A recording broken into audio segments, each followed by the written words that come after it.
Hi, I'm Eric McCormack. Long before I came south to pursue a career in television, I spent 10 glorious years in Canadian theater. And the jewel in that particular crown was my 5 seasons with the Stratford Festival. I started as an apprentice, carrying a spear, and left in 1989 a principal member of the company. And what an extraordinary company it is, producing world-class repertory theater for over 60 years. Now, if you've never had a chance to see a show on one of Stratford's 4 stages, you are in for a remarkable experience, a taste of the magic they create every time. So sit back and relax. This is Stratford.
Let fame that all hunt after in their lives live registered upon...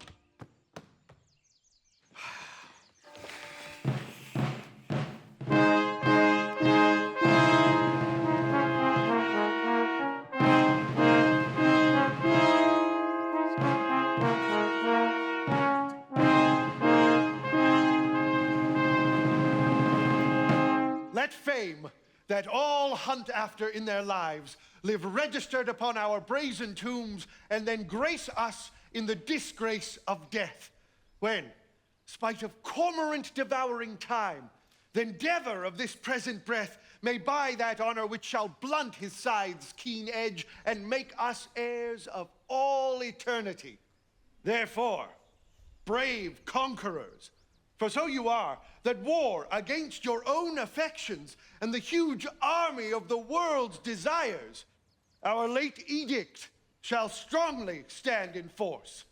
Navarre shall be the wonder of the world. Our court shall be a little academe, still and contemplative in living art. You three, Baron, Dumaine, and Longueville, have sworn for 3 years' term to live with me, my fellow scholars, and to keep those statutes that are recorded in this schedule here. Your oaths are passed, and now subscribe your names, that his own hand may strike his honor down that violates the smallest branch herein.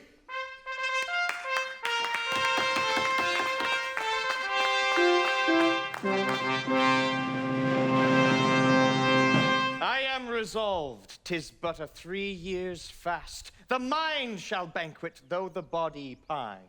Fat paunches have lean pates, and dainty bits make rich the ribs, but bankrupt quite the wits.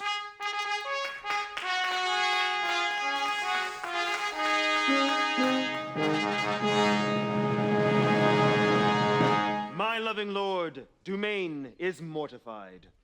The grosser manner of these world's delights he throws upon the gross world's baser slaves. To love, to wealth, to pomp, I pine and die, with all these living in philosophy.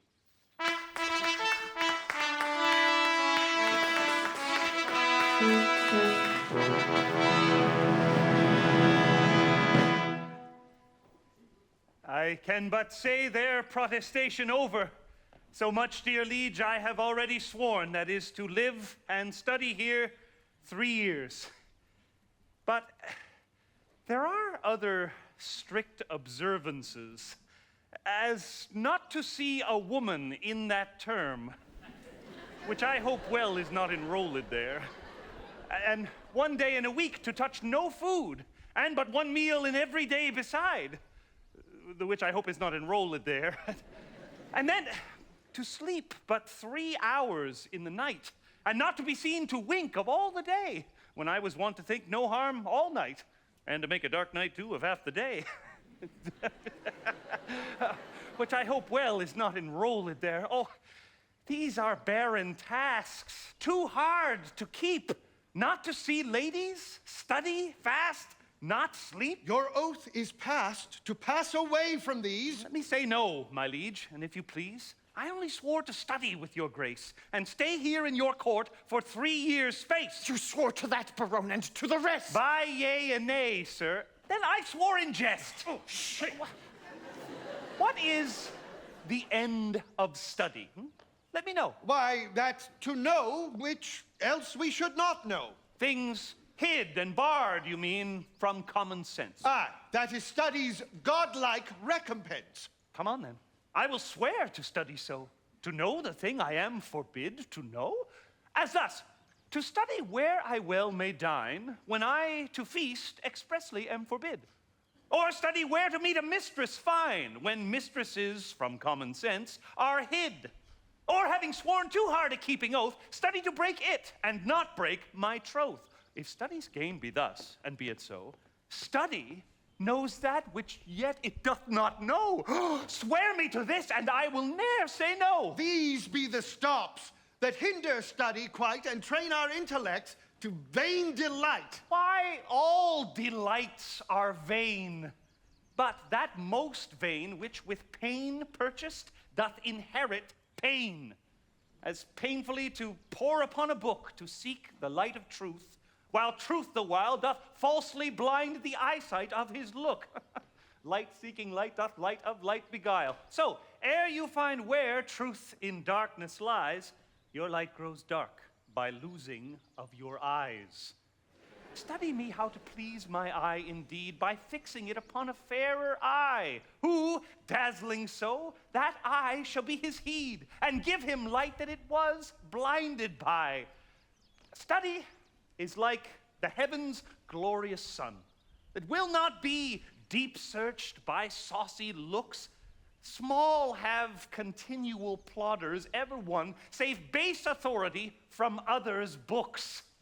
These earthly godfathers of heaven's light that give a name to every fixed star have no more profit of their shining nights than those that walk and wot not what they are.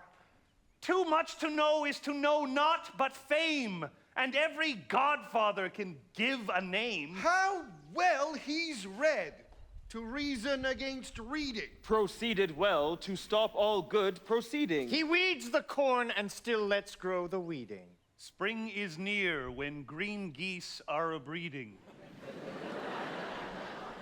How follows that? Fit in his place and time. In reason, nothing. Something, then, in rhyme. Barone is like an envious, sleeping frost that bites the firstborn infants of the spring. Well, say I am. Why should proud summer boast before the birds have cause to sing? Why should I joy in any abortive birth? At Christmas, I no more desire a rose than wish a snow in May's newfangled shows.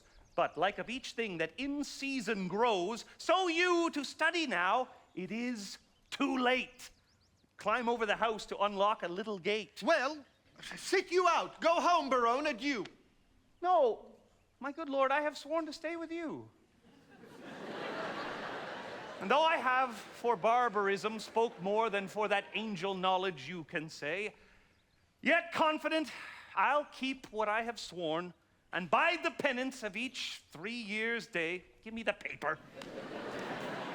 Let me read the same, and to the strict decrees I'll write my name. How well this yielding rescues thee from shame. Item, that no woman shall come within a mile of my court. Had this been proclaimed? 4 days ago. Let's see the penalty. On pain of losing her tongue. Who devised this penalty? Marry, that did I. Sweet Lord, and why? To fright them hence with that dread penalty. Dangerous law against gentility. Item, if any man be seen to talk with a woman within the term of 3 years, he shall endure such public shame as the rest of the court can possible devise. Why, this article, my liege, yourself must break.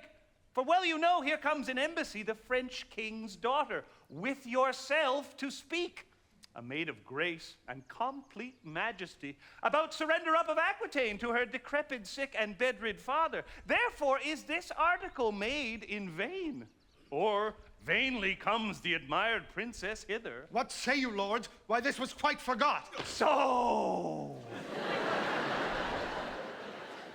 study evermore is overshot. While it doth study to have what it would, it doth forget to do the thing it should. We must of force dispense with this decree. She must lie here on mere necessity. Necessity will make us all forsworn 3,000 times within this 3 years' space. For every man with his effects is born, not by might mastered, but by special grace. If I break faith, this word shall speak for me. I am forsworn by mere necessity. So, to the laws at large, I write my name. And he that breaks them in the smallest degree stands in attainder of eternal shame. Suggestions are to other as to me. But I believe, although I seem so loath, I am the last that will last keep my oath.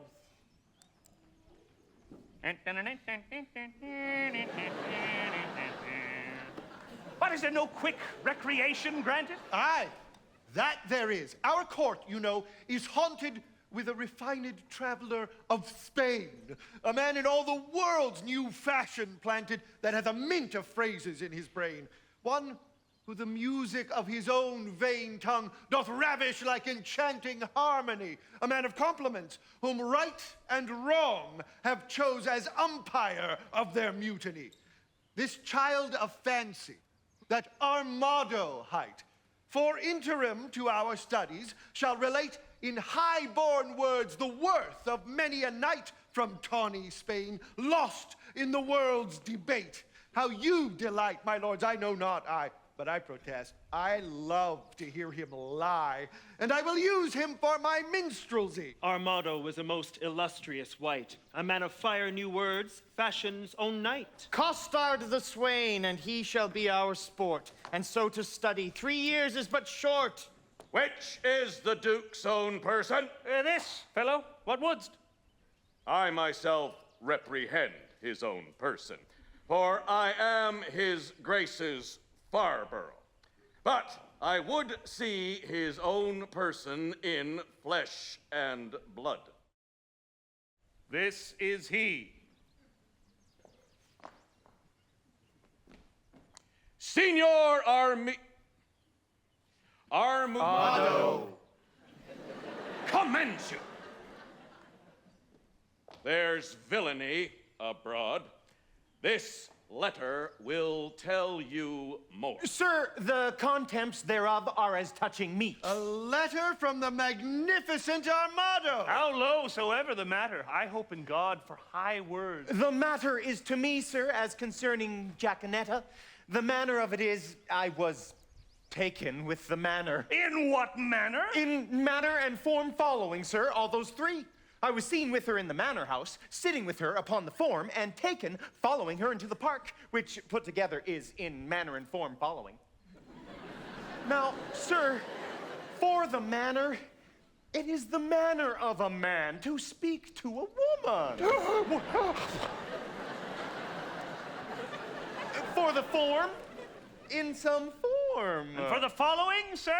As it shall follow in my correction, and God defend the right. Will you hear this letter with attention? As we would hear an oracle. Such is the simplicity of man, to hearken after the flesh. Great deputy, the Welkin's vice-gerent and sole dominator of Navarre, my soul's, earth's god, and body's fostering patron. Not a word of Costard yet. So it is. It may be so, but if he say it is so, he is, in telling true, but so. Peace. Be to me, and every man that dares not fight. No words. Of other men's secrets, I beseech you. So it is. Besieged with sable-colored melancholy, I did commend the black oppressing humor to the most wholesome physic of thy health-giving air, and as I am a gentleman, betook myself to walk. The time when, about the 6th hour, when beasts most graze, birds best peck, and men sit down to that nourishment which is called supper. So much for the time when, now for the place where. It is ycleped thy park. There I did encounter that obscene and most preposterous event that draweth from my snow-white pen the ebon-colored ink. There did I see that low-spirited swain, that base minnow of thy mirth. Me? That unlettered, small-knowing soul. Me? That shallow vassal. Still me? Which, as I remember, hight Costard. Oh, me. Sorted and consorted, contrary to thy established proclaimed edict. Oh, but with this I passion to say, wherewith? With a wench. With a child of our grandmother Eve, a female, or for thy more sweet understanding, a woman. Him have I sent thee to receive the meed of punishment by thy sweet grace's officer, Anthony Dull, a man of good repute, carriage, bearing, and estimation. Me, and it shall please you, I am Anthony Dull. For Jacanetta, so is the weaker vessel called, which I apprehended with the aforesaid swain. I keep her as a vessel of thy law's fury. Thine in all compliments of devoted and heart-burning heat of duty, Don Adriano di Armado. But Sirrah, what say you to this? Sir, I confess the wench. Did you hear the proclamation? I do confess much of the hearing it, but little of the marking of it. It was proclaimed a year's imprisonment to be taken with a wench. I was taken with none, sir. I was taken with a damsel. Well, it was proclaimed damsel. This was no damsel neither, sir. She was a virgin. It is so very true, for it was proclaimed virgin. If it were, I deny her virginity. I was taken with a maid. This maid will not serve your turn, sir. This maid will serve my turn, sir. Sir, I will pronounce your sentence. You shall fast a week with bran and water. I had rather pray a month with mutton and porridge. And Don Armado shall be your keeper. My Lord Barone, see him delivered o'er. And go, we lords, to put in practice that which each to other hath so strongly sworn. I'll lay my head to any good man's hat. These laws and oaths will prove an idle scorn. Sirrah, come on. I suffer for the truth, sir. For true it is, I was taken with Jaconetta. And Jaconetta is a true girl. And therefore welcome the sour cup of prosperity. Affliction may one day smile again. Till then, sit thee down, sorrow.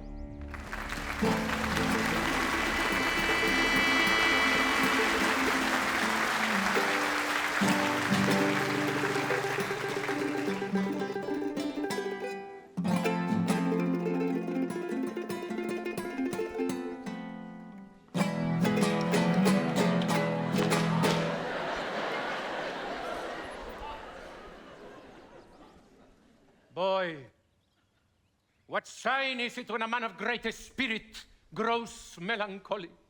A great sign, sir, that he will look sad. Why, sadness is one and the self-same thing, dear imp. No, oh Lord, sir, no. How canst thou part sadness and melancholy, my tender juvenile? By a familiar demonstration of the working, my tough signor. Why tough, senor? Why tough, senor? Why tender juvenile? Why tender juvenile? I spoke it tender juvenile as a congruent epitheton appertaining to thy young days, which we may nominate tender. And I, tough signor, as an appurtenant title to your old time, which we may name tough. Pretty and apt. How mean you, sir? I pretty and my saying apt, or I apt and my saying pretty? Thou pretty because little. Little pretty because little. Wherefore apt? And therefore apt because quick. Speak you this in my praise, master? In thy condign praise. I will praise an eel with the same praise. What, that an eel is ingenious? That an eel is quick. I do say thou art quick in answers. Thou heatest my blood. I am answered, sir. I love not to be crossed. He speaks the mere contrary. Crosses love not him. I have promised to study 3 years with the Duke. You may do it in an hour, sir. Impossible. How many is one thrice told? I am ill at reckoning. It fitteth the spirit of a tapster. You are a gentleman and a gamester, sir. I do confess both. They are both the varnish of a complete man. Then I am sure you know how much the sum of deuce, ace amounts to. It doth amount to 1 more than 2. Which the base vulgar do call three. True! Why, sir, is this such a piece of study? Now here is 3, studied ere you'll thrice wink. And how easy it is to put ears to the word 3, and study 3 years in 2 words. The dancing horse will tell you. A most fine figure. To prove you a cipher. I will hereupon confess I am in love. And as it is base for a soldier to love, so am I in love with a base wench. I think scorn to sigh, methinks I should outswear Cupid. Comfort me, boy, what great men have been in love? Hercules, master. Most sweet Hercules. More authority, dear boy, nay, more. And sweet, my child, let them be men of good repute and courage. Samson, master, he was a man of good carriage, great carriage, for he carried the town gates on his back like a porter, and he was in love. Oh, well-knit Samson, strong-jointed Samson, I am in love too. Who was Samson's love, my dear moth? A woman, master. Of what complexion? Of all the four, or the three, or the two, or one of the four. Tell me precisely of what complexion. Of the seawater green, sir. Is that one of the four complexion? As I have read, sir, and the best of them, too. Green indeed is the color of lovers. But to have a love of that color, methinks Samson had small reason for it. He surely affected her for her wit. It was so, sir, for she had a green wit. My love is most immaculate black and red. Most immaculate thoughts, master, are masked under such colors. Define, well-educated infant. My father's wit and my mother's tongue assist me. Sweet invocation of a child, most pretty and pathetical. If she be made of black and red, her faults will ne'er be known. For blushing cheeks by faults are bred, and fears by pale white shown. Then if she fear or be to blame, by this you shall not know. For still her cheeks possess the same which natives she doth own. Is there not a ballad boy of the king and the beggar maid? The world was very guilty of such a ballad, some 3 ages since, but I think now 'tis not to be found. I will have that subject newly writ o'er, that I may example my digression by some mighty precedent. Boy, I do love that country maid that I took in the park with the rational hind costard. She deserves well. To be whipped, and yet a better love than my master. Sing, boy, my spirit grows heavy in love. Forbear till this company be past. Sir, the Duke's pleasure is that you keep Costard safe, and you must suffer him to take no delight, nor no penance, but he must fast 3 days a week. For this damsel, I must keep her at the park. She is allowed for the dairy woman. Fare you well. I do betray myself with blushing.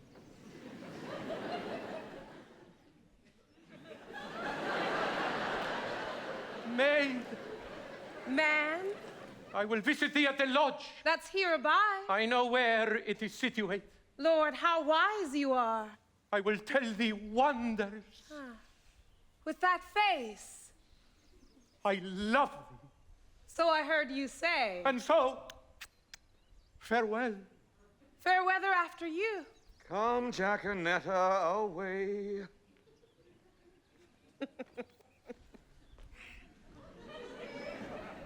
Villain, thou shalt fast for thy offenses ere thou be pardoned. Well, sir, I hope when I do it, I shall do it on a full stomach. Thou shalt be heavily punished. I am more bound to you than your fellow, for he is but lightly rewarded. Take away this villain, shut him up. Come, you transgressing slave, away. Let me not be pent up, sir. I will fast being loose. No, sir, thou were fast and loose. Fast and loose. Thou shalt to prison. Whoa! Well, if ever I do see the merry days of desolation that I have seen, some shall see. What shall some see? Nay, nothing, Master Moth, but what they look upon. I thank God I have as little patience as another man, and therefore I can be quiet. I do affect the very ground which is base, where her shoe, which is baser, guided by her foot, which is basest, doth tread. I shall be forsworn, which is a great argument of falsehood if I love? And how can that be true love, which is falsely attempted? Love is a familiar, love is a devil. There is no evil angel but love. Yet was Samson so tempted, and he had an excellent strength.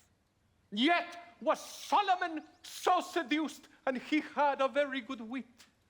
Cupid's butt shaft is too hard for Hercules' club, and therefore too much odds for a Spaniard's rapier. The first and second cause will not serve my turn.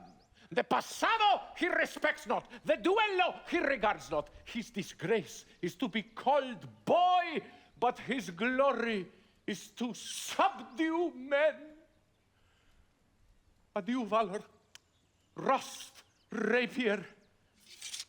Be still, drum, for your manager is in love. Yeah, he loveth. Assist me, some extemporal god of rhyme, for I am sure I shall turn sonnet, devise wit, write pen, for I am for whole volumes in folio.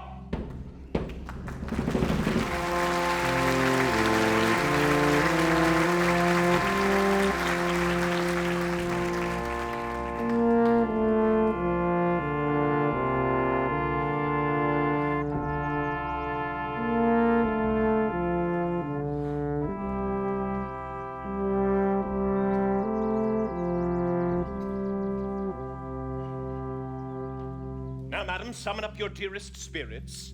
Consider who the king your father sent, to whom he sent, and what's his embassy? Yourself. Held precious in the world's esteem, to parley with the sole inheritor of all perfections that a man may owe, matchless Navarre. The plea of no less weight than Aquitaine, a dowry for a queen. Be now as prodigal of all dear grace, as nature was in making graces dear, when she did starve the general world beside, and prodigally gave them all to you. Oh, good Lord, Boyette, my beauty, though but mean, needs not the painted flourish of your praise. Beauty is bought by judgment of the eye, not uttered by base sale of chapmen's tongues. I am less proud to hear you tell my worth than you much willing to be counted wise in spending your wit in the praise of mine. But now, to task the tasker. Good Boyette, you are not ignorant, all-telling fame doth noise abroad. Navarre hath made a vow. Till painful study shall outwear 3 years, no woman may approach his silent court. Therefore, to us seemeth it a needful course, before we enter his forbidden gates, to know his pleasure. And in that behalf, bold of your worthiness, we single you as our best-moving fair solicitor.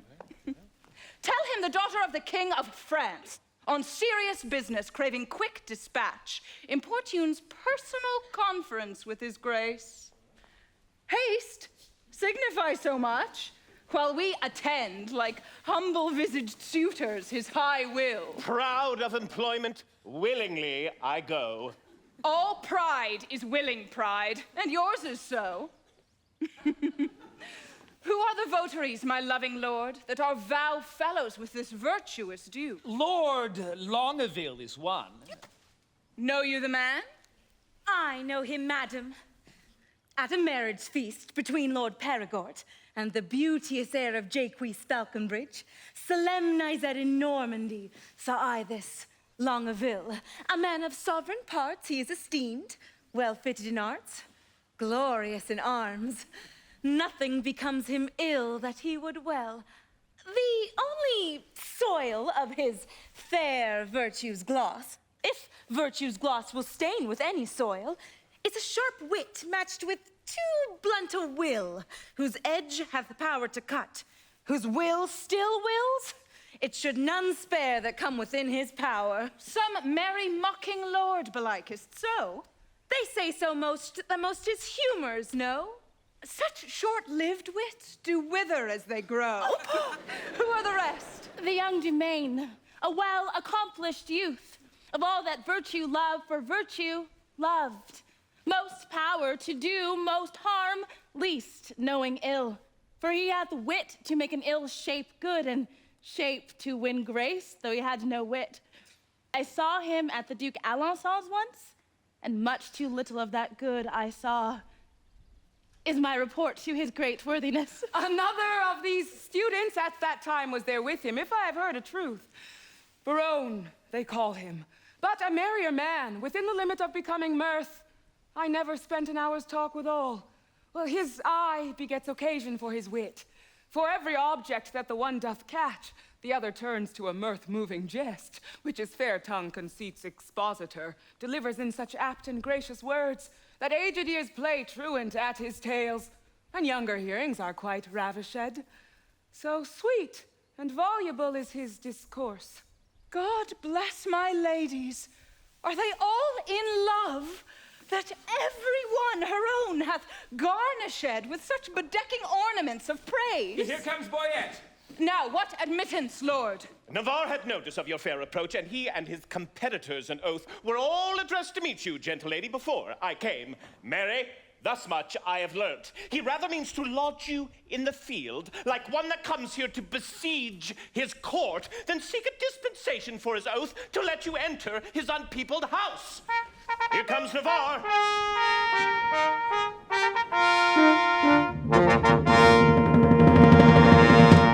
Fair princess, welcome to the court of Navarre. Fair, I give you back again. And welcome, I have not yet. The roof of this court is too high to be yours, and welcome to the wide fields, too base to be mine. You shall be welcome, madam, to my court. I will be welcome then. Conduct me thither. Hear me, dear lady, I have sworn an oath. Our lady, help my lord, he'll be forsworn. Not for the world, fair madam, by my will. Why, will shall break it. Will and nothing else. Your ladyship is ignorant what it is. Were my lord so, his ignorance were wise, where now his knowledge must prove ignorance. I hear your grace hath sworn out housekeeping. 'Tis deadly sin to keep that oath, my lord, and sin to break it.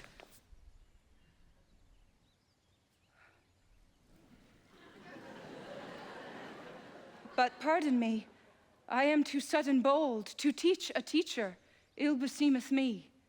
Vouchsafe to read the purpose of my coming, and suddenly resolve me in my suit. Madam, I will, if suddenly I may. You will the sooner that I were away, for you'll prove perjured if you make me stay.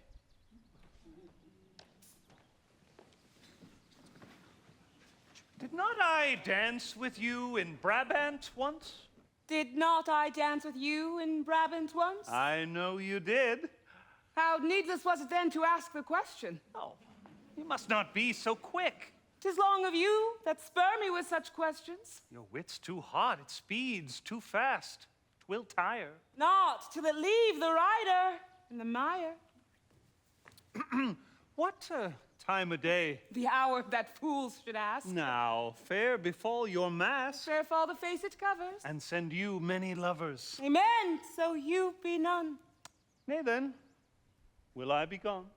Madam, your father here doth intimate the payment of 100,000 crowns, being but the 1/2 of an entire sum dispersed by my father in his wars. But say that he or we as neither have received that sum, yet there remains unpaid 100,000 more, in surety of the which one part of Aquitaine is bound to us, although not valued to the money's worth. If then the king your father will restore but that 1/2 which is unsatisfied, we will give up our right in Aquitaine and hold fair friendship with his majesty. But that it seems he little purposeth, for here he doth demand to have repaid 100,000 crowns, and not demands on payment of 100,000 crowns to have his title live in Aquitaine, which we much rather had depart withal and have the money by our father lent than Aquitaine, so gelded as it is. Dear princess, were not his requests so far from reason's yielding, your fair self should make a yielding gainst some reason in my breast and go well satisfied to France again. You do the king, my father, too much wrong, and wrong the reputation of your name in so unseeming to confess receipt of that which hath so faithfully been paid. I do protest I never heard of it, and if you prove it, I'll repay it back or yield up Aquitaine. We arrest your word. Boyette, you can produce acquittances for such a sum from special officers of Charles, his father. Satisfy me so. Oh, so please, your grace, the packet is not come, where that and other specialties are bound. Tomorrow you shall have a sight of them. It shall suffice me, at which interview all liberal reason I will yield unto. Meantime, receive such welcome at my hand as honor, without breach of honor, may make tender up to thy true worthiness. You may not come, fair princess, within my gates, but here, without, you shall be so received as you shall deem yourself lodged in my heart, though so denied fair harbor in my house. Your own good thoughts excuse me, and farewell. Tomorrow, shall we visit you again? Sweet health and fair desires consort your grace. Thy own wish, wish I thee in every place.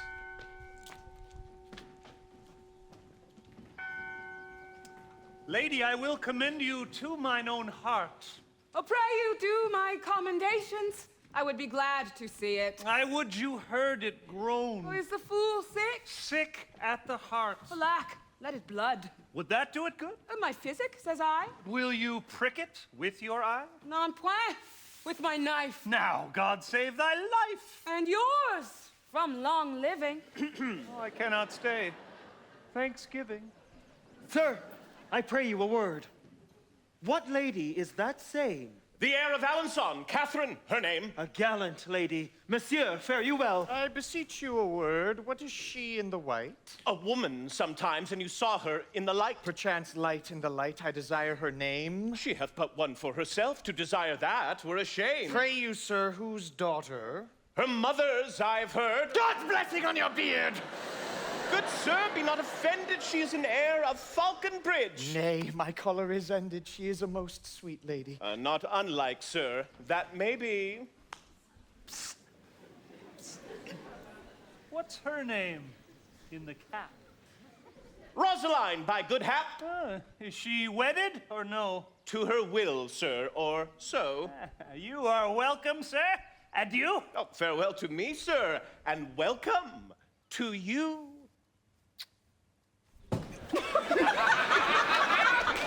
That last is Baron, the merry madcap lord. Not a word with him, but a jest. And every jest but a word. It was well done of you to take him at his word. I was willing to grapple as he was to board. 2 hot sheets, Mary. And wherefore not ships, no sheep, sweet lamb, lest we feed on your lip. You sheep, and I pasture. Shall that finish the jest? So you grant pasture for me? Not so, gentle beast. My lips are no common, though several they be. Belonging to whom? To my fortunes and me. Good wits will be jangling, but gentles agree. This civil war of wits were much better used on Navarre and his bookmen, for here 'tis abused. If my observation, which very seldom lies, by the heart's still rhetoric disclosed with the eyes, deceive me not now, Navarre is infected. With what? With that which we lovers entitle affected. Your reason? Why, all his behaviors did make their retire to the court of his eye, peeping thorough desire. His heart, like an agate, with your print impressed, proud in his form, in his eye, pride expressed. His tongue, all impatient to speak and not see, did stumble in haste in his eyesight to be. All senses to that sense did make their repair, to feel, only looking on, fairest of fair. His face's own margin did quote such amazes that all eyes saw his eyes enchanted with gazes. I'll give you Aquitaine and all that is his, and you give him, for my sake, but one loving kiss. Come to our pavilion. Boyette is disposed. But to speak that in words which his eye hath disclosed, I only have made a mouth of his eye by adding a tongue which I know will not lie. Thou'rt an old love-monger and speak'st skillfully. He is Cupid's grandfather and learns news of him. Then was Venus like her mother, for her father is but grim. Do you hear my mad wenches? No! What then do you see? Our way to be gone. You are too hard for me.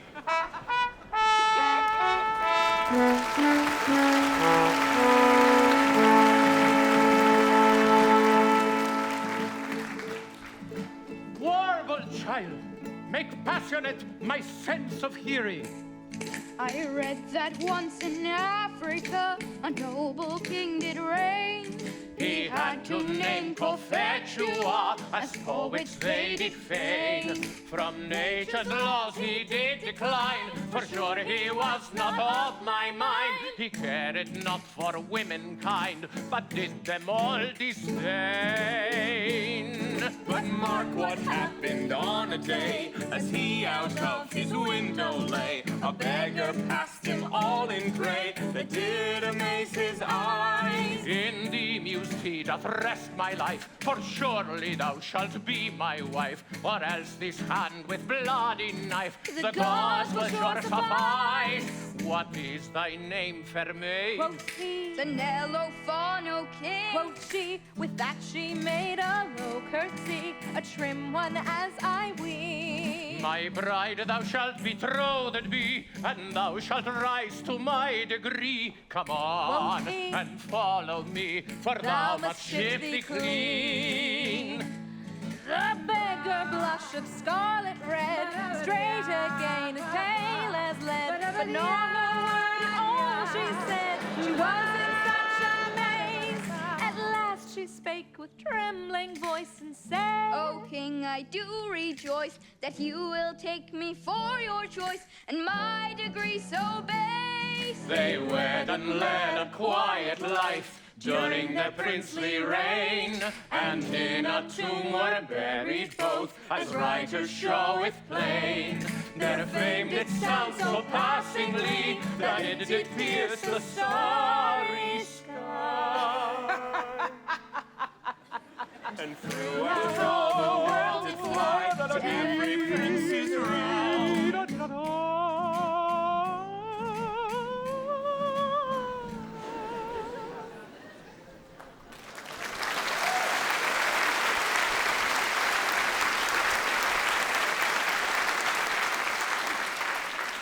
Sweet air! Go, tenderness of years, take this key. Give enlargement to the swain. Bring him festinately hither. I want to employ him in a letter to my love. Master, will you win your love with a French brawl? What meanest thou, brawling in French? No, my complete master, but to jig off a tune at the tongue's end, canary to it with your feet, humor it with turning up your eyelids, sigh note and sing a note. Sometimes through the throat as if you swallowed love with singing love. Sometimes through the nose as if you snuffed up love with smelling love. With your hat, penthouse-like over the shop of your eyes, with your arms crossed on your thin belly doublet, like a rabbit on a spit, or with your hands in your pocket like a man after the old painting, and keep not too long in one tune, but a snip and away. How hast thou purchased this experience? By my penny of observation. But have you forgot your love? Almost I had. Negligent student, learn her by heart. By heart and in heart, boy. And out of heart, master. All those three I will prove. By heart you love her because your heart cannot come by her.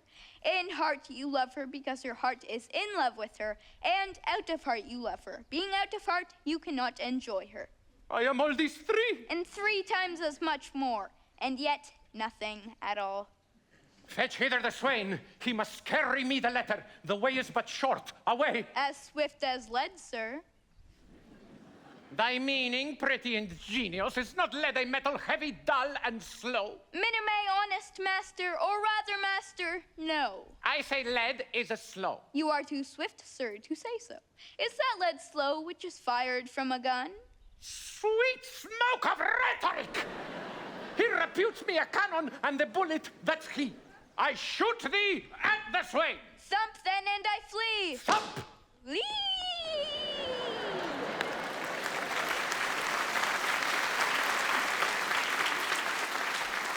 A most acute juvenile, voluble, and free of grace. By thy favor, sweet welkin, I must sigh in thy face.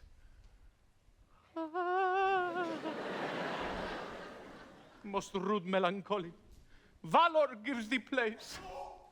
My herald is returned. A wonder, master. Here's the costard broken in a shin. Some enigma, some riddle. Come, thy l'envoi, begin. No egma, no riddle, no l'envoi, no salve in the mail, sir. Oh, sir, plantain, a plain plantain. Oh, pardon me, my stars. The heaving of my lungs provokes me to ridiculous smiling. Doth the inconsiderate take a salve for a l'envoi and the word l'envoi for a salve? Do the wise think them other is not l'envoi a salve? No, page. It is a discourse or epilogue to make plain some obscure precedence that hath tofore been seen. I will example it. The fox, the ape, and the humblebee were still at odds, being but three. There is the moral, now the l'envoi. I will add the l'envoi. Say the moral again. The fox, the ape, and the humblebee were still at odds, being but three. Until the goose came out of door and stayed the odds by adding 4. Now will I begin your moral, and do you follow with my l'envoi. The fox, the ape, and the humblebee were still at odds, being but 3. Until the goose came out of door, staying the odds by adding 4. A good l'envoi, ending in the goose. Would you desire more? The boy hath sold him a bargain. A goose, that's flat. Sir, your pennyworth is good and your goose be fat.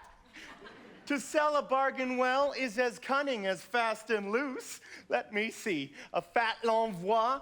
Aye, that's a fat goose. Come hither, come hither. How did this argument begin? By saying that a costard was broken in a shin, then called you for the l'envoi. True, and I for a plantain. Thus came your argument in. But tell me, how was there a costard broken in a shin? I will tell you sensibly. Thou hast no feeling of it, moth. I will speak that l'envoi.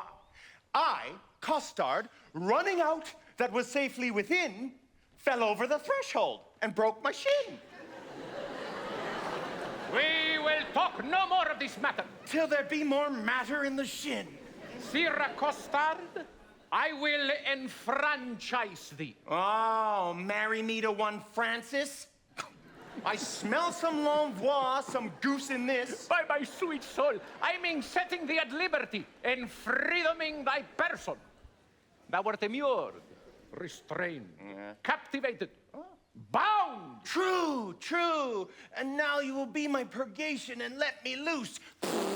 I give thee thy liberty, set thee from durance, and in lieu thereof impose on thee nothing but this. Bear this significant to the country-made Jacanetta. There is remuneration for the best word of mine honor, is rewarding my dependents. Moth, follow. Like the sequel, I, Signor Custard, adieu. My sweet ounce of man's flesh, my inconny jewel? Yeah. Now will I look to his remuneration.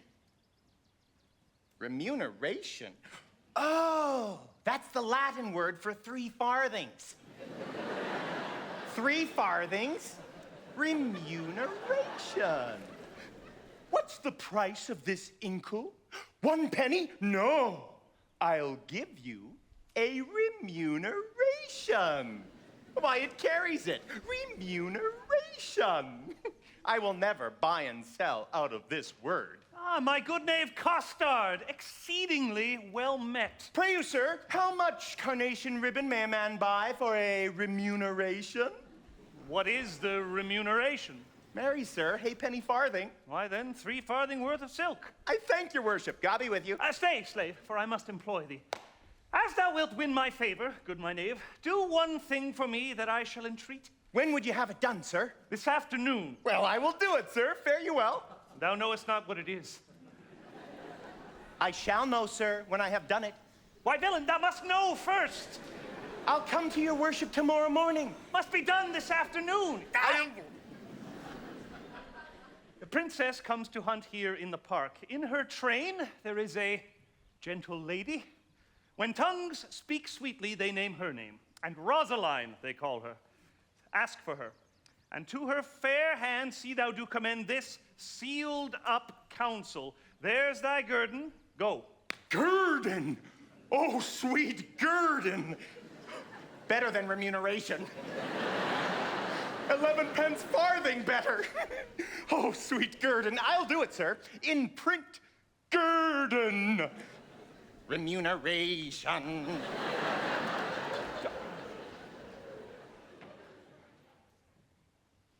And I, forsooth, in love.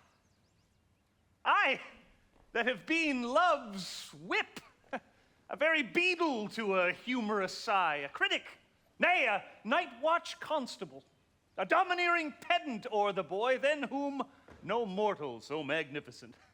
This wimpled, whining, purblind, wayward boy, this senior, junior, giant dwarf, Dan Cupid, regent of love rhymes, lord of folded arms, the anointed sovereign of sighs and groans, liege of all loiterers and malcontents, dread prince of plackets, king of codpieces, sole imperator and great general of trotting parator.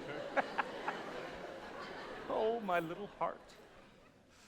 And I, to be a corporal of his field, and wear his colors like a tumbler's hoop. What? I love, I sue, I seek a wife? A woman? That is like a German clock. Still a repairing, ever out of frame, never going right, being a watch. But being watched, it may still go right. Nay, to be perjured, which is worst of all, and among three, to love the worst of all. A darkly wanton with a velvet brow and two pitchballs stuck in her face for eyes. Aye, and by heaven, one that will do the deed, though Argus were her eunuch and her guard. And I, to sigh for her, to watch for her, to pray for her, go to. It is a plague that Cupid will impose for my neglect of his almighty, dreadful little might. Well, I will love. Right, sigh, pray, sue, and groan.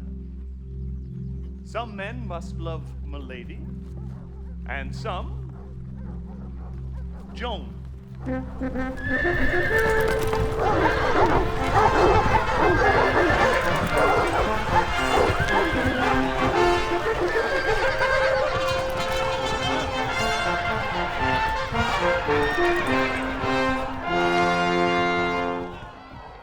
Was that the king that spurred his horse so hard against the steep uprising of the hill? I know not, but I think it was not he. Whoe'er was, showed a mounting mind. Well, sir, today we shall have our dispatch. On Saturday we will return to France. Then, Forrester, my friend, where is the bush that we must stand and play the murderer in? Hereby, upon the edge of yonder coppice, a stand where you may make the fairest shoot. I thank my beauty I am fair that shoot, and thereupon thou speakst the fairest shoot. Pardon me, madam, for I meant not so. What? What? First praise me, and again say no. Oh, short-lived pride, not fair. Alack for woe. Yes, madam, fair. Nay, never paint me now. Where fair is not, praise cannot mend the brow. Here, good my glass, take this for telling true. Fair payment for foul words is more than due. Nothing but fair is that which you inherit. See, my beauty will be saved by merit. Oh, heresy in fair, fit for these days, a giving hand, though foul, shall have fair praise. But come, the bow. Now mercy goes to kill, and shooting well is then accounted ill. Thus will I save my credit in the shoot. Not wounding, pity would not let me do't. If wounding, then it was to show my skill, that more for praise than purpose meant to kill. And out of question, so it is sometimes, glory grows guilty of detested crimes when, for fame's sake, for praise, an outward part, we bend to that, the working of the heart. As I for praise alone now seek to spill the poor dear's blood, that my heart means no ill. Do not cursed wives hold that self-sovereignty only for praise's sake, when they strive to be lords over their lords? Only for praise. And praise we may afford to any lady that subdues a lord. Oh, here comes a member of the Commonwealth. God dig you den all. Pray you, which is the head lady? Thou shalt know her, fellow, by the rest that have no heads. Which is the greatest lady, the highest? The thickest and the tallest. The thickest and the tallest. It is so. Truth is truth. And your waist, mistress, were as slender as my wit. One of these maids' girdles for your waist should be fit. Are not you the chief woman? You are the thickest here. What's your will, sir? What's your will? I have a letter from Monsieur Baron to one Lady Rosaline. Oh, thy letter, thy letter. He's a good friend of mine. Stand aside, good bearer. Boyette, you can carve. Break up this capon. I am bound to serve. Oh, this letter is mistook. It importeth none here. It is writ to Jacanetta. We will read it, I swear. Break the neck the wax, and everyone give in.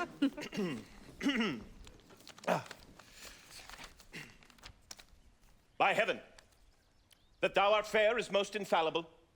True, that thou art beauteous. Truth itself, that thou art lovely.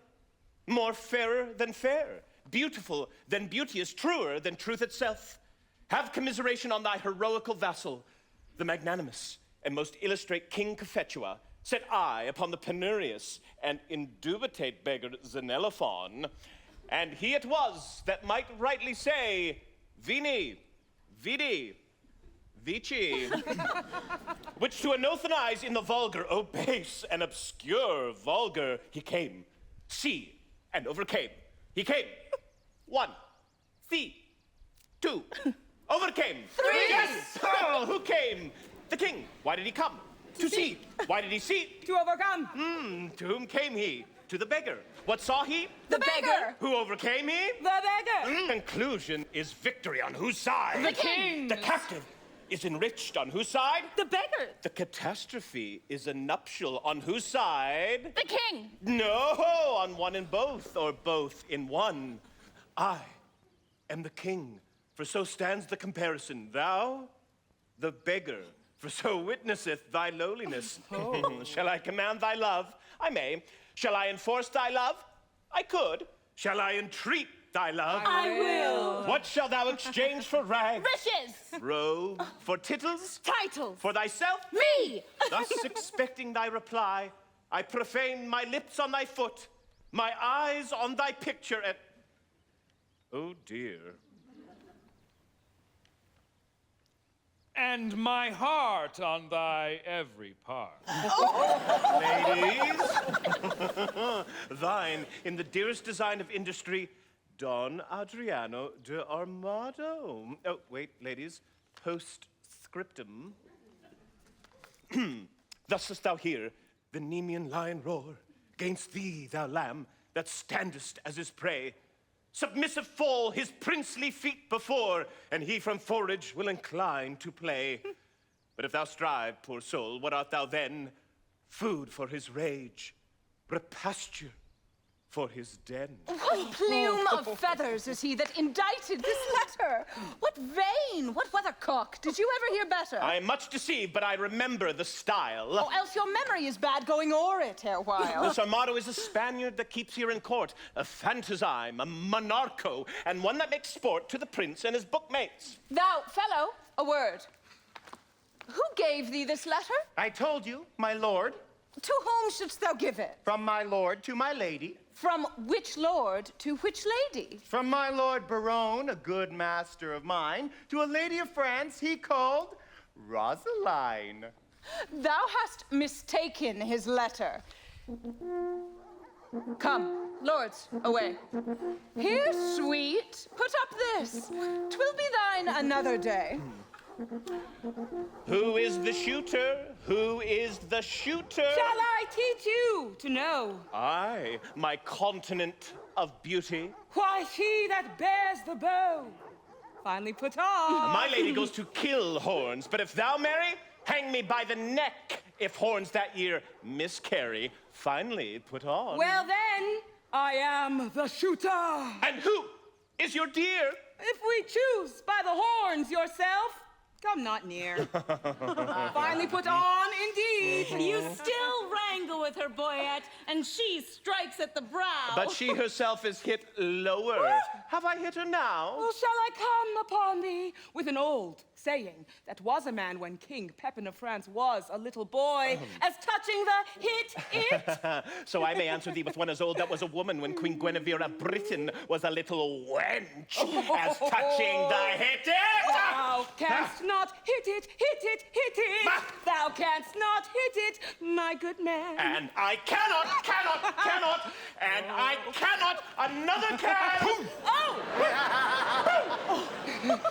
By my troth, how pleasant, how both did fit it. A mark marvelous well shot, for they both did hit it. A mark, but that mark, let the mark have a prick int to meet at, if it may be. Oh, wide of the bow hand, if faith your hand is out. Indeed, he must shoot nearer, or he'll ne'er hit the clout. And if my hand be out, be like your hand is in. Then will she get the upshoot by cleaving the pin. Come, come, you talk greasily, your lips grow foul. She's too hard for you at prick, sir. Challenge her to bowl. I fear too much rubbing. Good night, my good owl. By my soul, a swain, a most simple clown. Lord, Lord, how the ladies and I have put him down. On my troth, most sweet jests, most inconny vulgar wit, when it comes so smoothly off, so obscenely as it were, so fit. Armado on the t'other side, oh, a most dainty man. To see him walk before a lady, and to bear her fan, to see him kiss his hand, and how most sweetly he will swear, shing, shing, and his page on the t'other side, that handful of wit, ah, heavens, it is a most pathetical knit.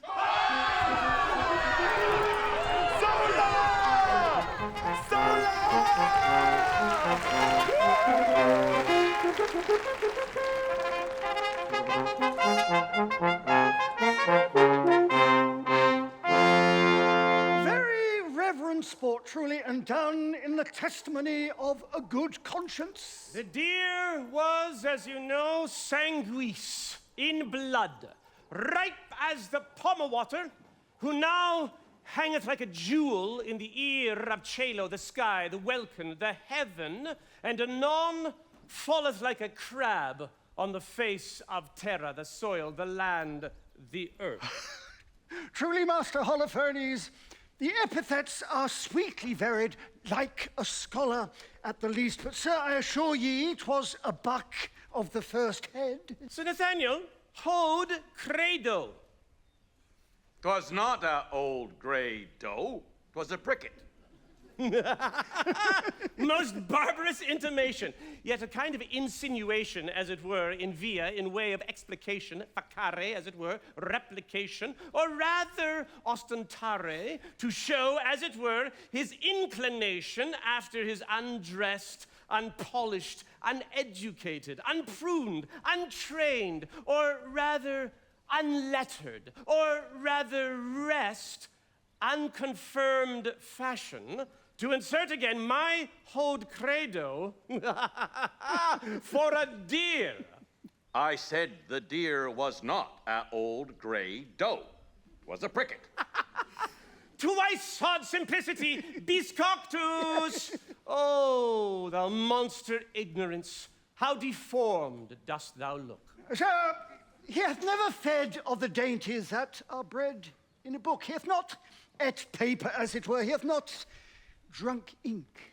His intellect is not replenished. He is only an animal, only sensible in the duller parts. And such barren plants are set before us that we thankful should be, which we of taste and feeling are, for those parts that do fructify in us more than he. For as it would ill become me to be vain, indiscreet, or a fool, so were there a patch set on learning to see him in a school. But omne bene, say I, being of an old father's mind, many can brook the weather that love not the wind. You two are bookmen. Can you tell me, by your wit, what was a month old at Cain's birth that is not 5 weeks old as yet? Dictina Goodman Dull, Dictina Goodman Dull. What is Dictima? A title to Phoebe, to Luna, to the moon. The moon was a month old when Adam was no more, and wrought not to 5 weeks when he came to 50. The illusion holds in the exchange. 'Tis true indeed, the collusion holds in the exchange. God comfort thy capacity. I say the illusion holds in the exchange. And I say the pollution holds in the exchange. For the moon is never but a month old. And I say beside that, 'twas a pricket that the princess killed. Sir Nathaniel, will you hear an extemporal epitaph on the death of the deer? And to humor the ignorant, call I the deer the princess killed a pricket. Oh, Pergay, good Master Holofernes, Pergay, so it shall please you to abrogate scurrility. I will something affect the letter, for it argues facility. The prayful princess pierced and pricked a pretty pleasing pricket. Some say a sore, but not a sore, till now made sore with shooting. The dogs did yell, put L to sore, and sorrel jumps from thicket. Or pricket, sorrel, sorrel, the people fall a hooting. If sore be sore, then L to sore makes 50 sores of sorrel. Of one sore I 100 make by adding but one more L.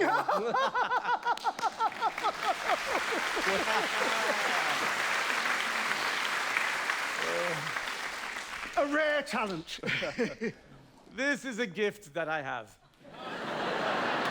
Simple, simple! A foolish, extravagant spirit full of forms, figures, shapes, objects, ideas, apprehensions, motions, revolutions. These are begot in the ventricle of memory, nourished in the womb of Pia Mater, and delivered upon the mellowing of occasion. But the gift is good in those in whom it is acute, and I am thankful for it. I praise the Lord for you, sir, and so may my parishioners, for their sons are well tutored by you, and their daughters profit very greatly under you. You are a good member of the Commonwealth. May Hercle, if their sons be ingenious, they shall want no instruction. If their daughters be capable, I will put it to them. But wir sapit qui pauca loquitur. A soul feminine saluteth us. God give you good moral, Master Person.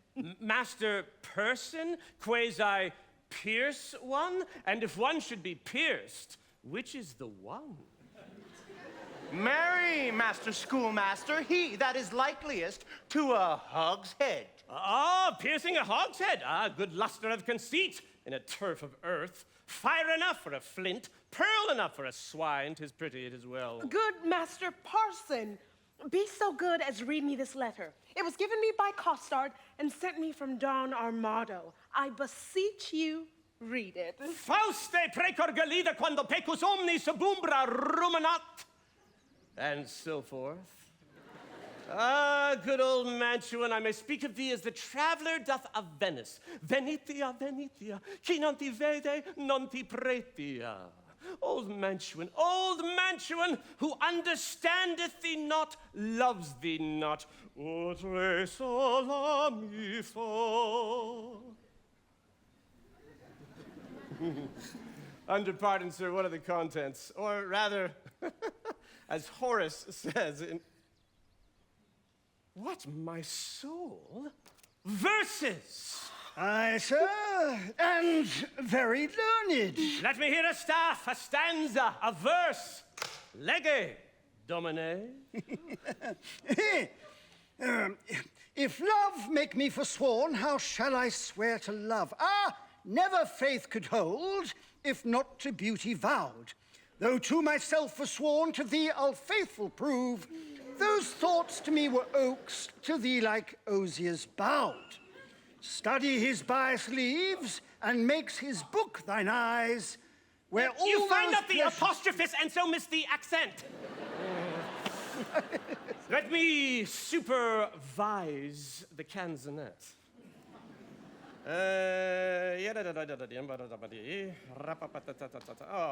Sir Nathaniel, here are only numbers ratified, but for the elegancy, facility, and golden cadence of poesy, carrot. Ovidius Naso was the man. And why indeed Naso?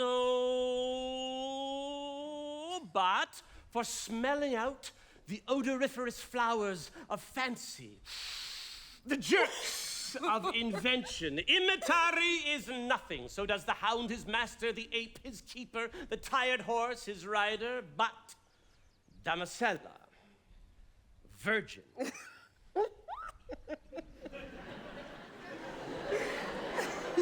Was this directed to you? Aye, sir. I will overglance this superscript. To the gentle hand of the most beauteous Lady Rosaline. I will look again on the intellect of the letter for nomination of the party, writing to the person written unto. Your ladyship's in all desired employment. Baron. Sir Nathaniel, this Baron is one of the votaries with the king.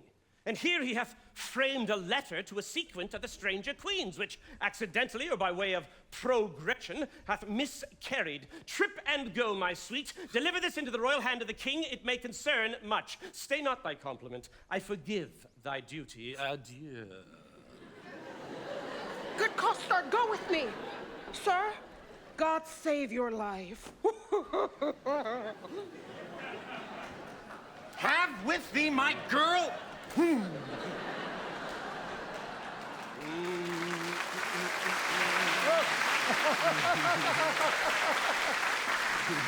Sir, you have done this in the fear of God very religiously. Let us return to the verses. Did they please you, Sir Nathaniel? Marvelous well for the pen.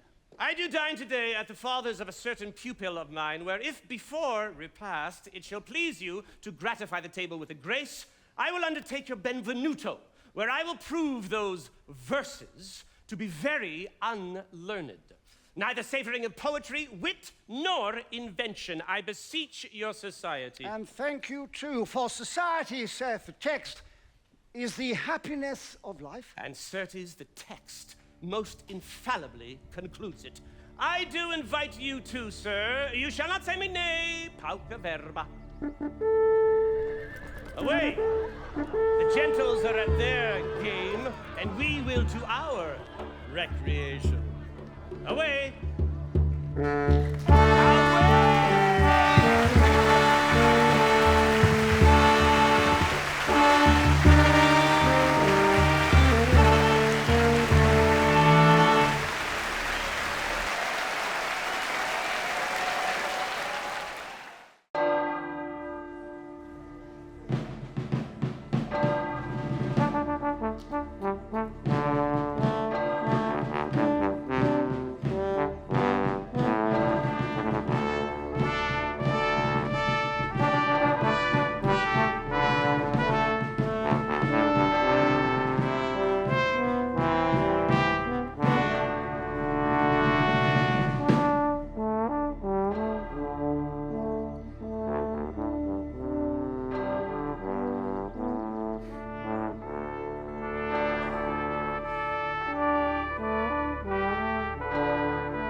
king, he is hunting the deer.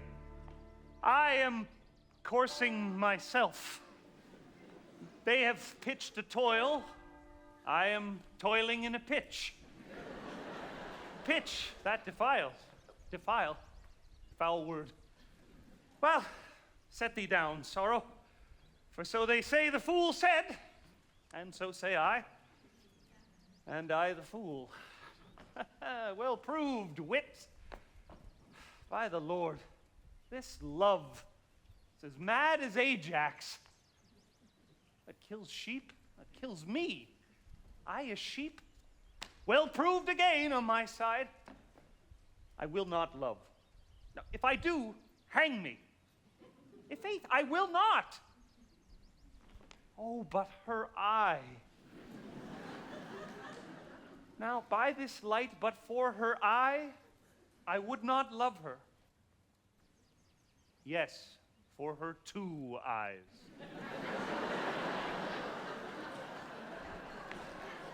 Well, I do nothing in the world but lie, and lie in my throat. By heaven, I do love, and it hath taught me to rhyme and to be melancholy. And here is part of my rhyme, and here my melancholy.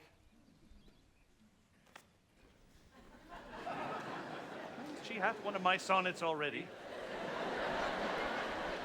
The clown bore it, the fool wrote it, and the lady hath it. Oh, sweet clown, sweeter fool, sweetest lady. Now, by the world, I would not care a pin if the other 3 were in. Here comes one with a paper. God give him grace to groan. Ay me! Shot! By heaven! Proceed, sweet Cupid, thou hast thumped him with thy bird bolt under the left pap. In faith, secrets. So sweet a kiss, the golden sun gives not to those fresh morning drops upon the rose, as thy eye beams, when their fresh rays have smote the night of dew that on my cheeks down flows. Nor shines the silver moon one half so bright through the transparent bosom of the deep, as doth thy face. Through tears of mine give light. Thou shinest in every tear that I do weep. No drop, but as a coach doth carry thee, so ridest thou triumphing in my woe. Do but behold the tears that swell in me, and they thy glory through my grief will show. But do not love thyself, then thou wilt keep my tears for glasses and still make me weep.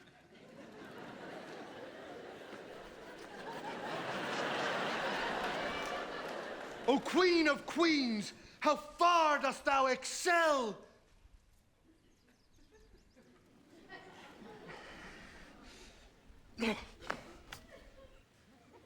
No thought can think, nor tongue of mortal tell. How shall she know my griefs? I'll drop the paper. Sweet leaves, shade folly. Who's he comes here? What? Longaville. And reading. Listen, ear. Now in thy likeness one more fool appears. By me I am forsworn. He comes in like a purger, wearing papers. In love, I hope. Sweet fellowship in shame. One drunkard loves another of the name. Am I the first that have been perjured so? I could put thee in comfort, not by 2 that I know. I fear these stubborn lines lack power to move, O sweet Maria, empress of my love. These numbers will I tear and write in prose. Rhymes are guards on wanton Cupid's hose. Disfigure not his shop. This same shall go. Did not the heavenly rhetoric of thine eye, 'gainst whom the world cannot hold argument, persuade my heart to this false perjury? Vows for thee broke deserve not punishment. A woman I forswore, but I will prove, thou being a goddess, I forswore not thee. My vow was earthly, thou a heavenly love. Thy grace being gained cures all disgrace in me. Vows are but breath, and breath a vapor is. Then thou, fair sun, which on my earth dost shine, exhalest this vapor vow. In thee it is. If broken, then it is no fault of mine. If by me broke, what fool is not so wise to lose an oath to win a paradise?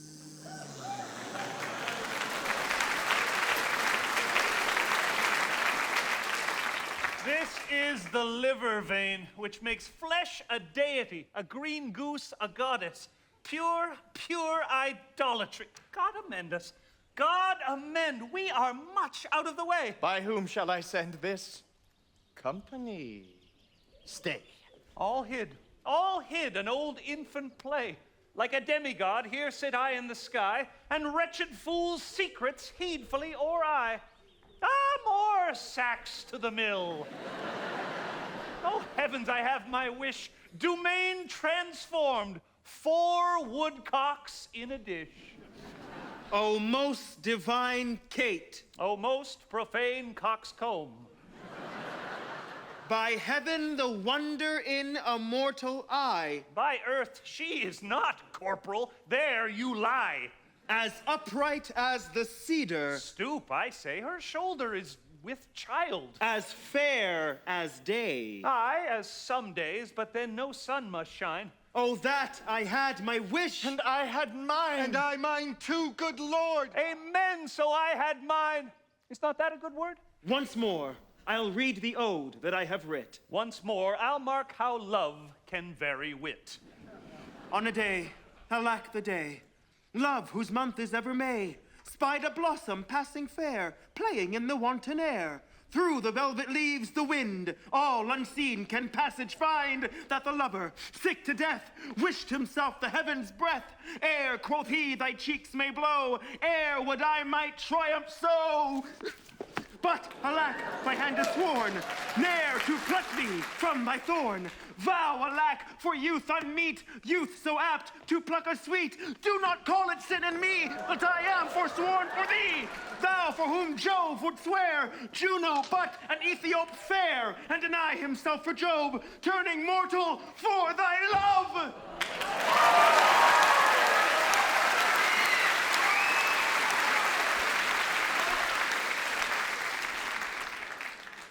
This will I send, and something else more plain, that shall express my true love's fasting pain.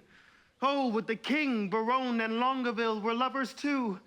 Ill, to example ill, would from my forehead wipe a perjured note. For none offend, where all alike do dote. You mean thy love is far from charity, that in love's grief desirest society. You may look pale, but I should blush, I know, to be o'erheard and taken napping so. Come, sir, you blush, as his your case is such, you chide at him, offending twice as much. You do not love Maria? Long a vial, did never sonnet for her sake compile? I have been closely shrouded in this bush, and marked you both, and for you both did blush. I heard your guilty rhymes, observed your fashion, saw sighs reek from you, noted well your passion. You would for paradise break faith and troth, and Jove, for your love, would infringe an oath. What will Barone say when that he shall hear faith so infringed which such zeal did swear? How will he scorn? How will he use his wit? How will he triumph, leap, and laugh at it? For all the wealth that ever I did see, I would not have him know so much by me. Now step I forth to whip hypocrisy. Ah, good my liege, I pray you pardon me.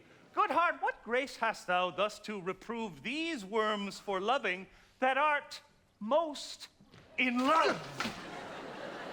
Your eyes do make no coaches, in your tears there is no certain princess that appears. That you'll not be perjured, 'tis a hateful thing. Tush, none but minstrels like of sonneting. But are you not ashamed?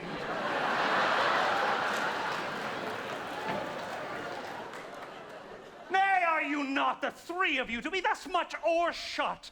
You found his motes, the king your motes did see, but I a beam do find in each of three. Oh, what a scene of foolery have I seen, of sighs, of groans, of sorrow, and of teen. Me, with what strict patience have I sat to see a king transformed to a gnat? Oh, where lies thy grief?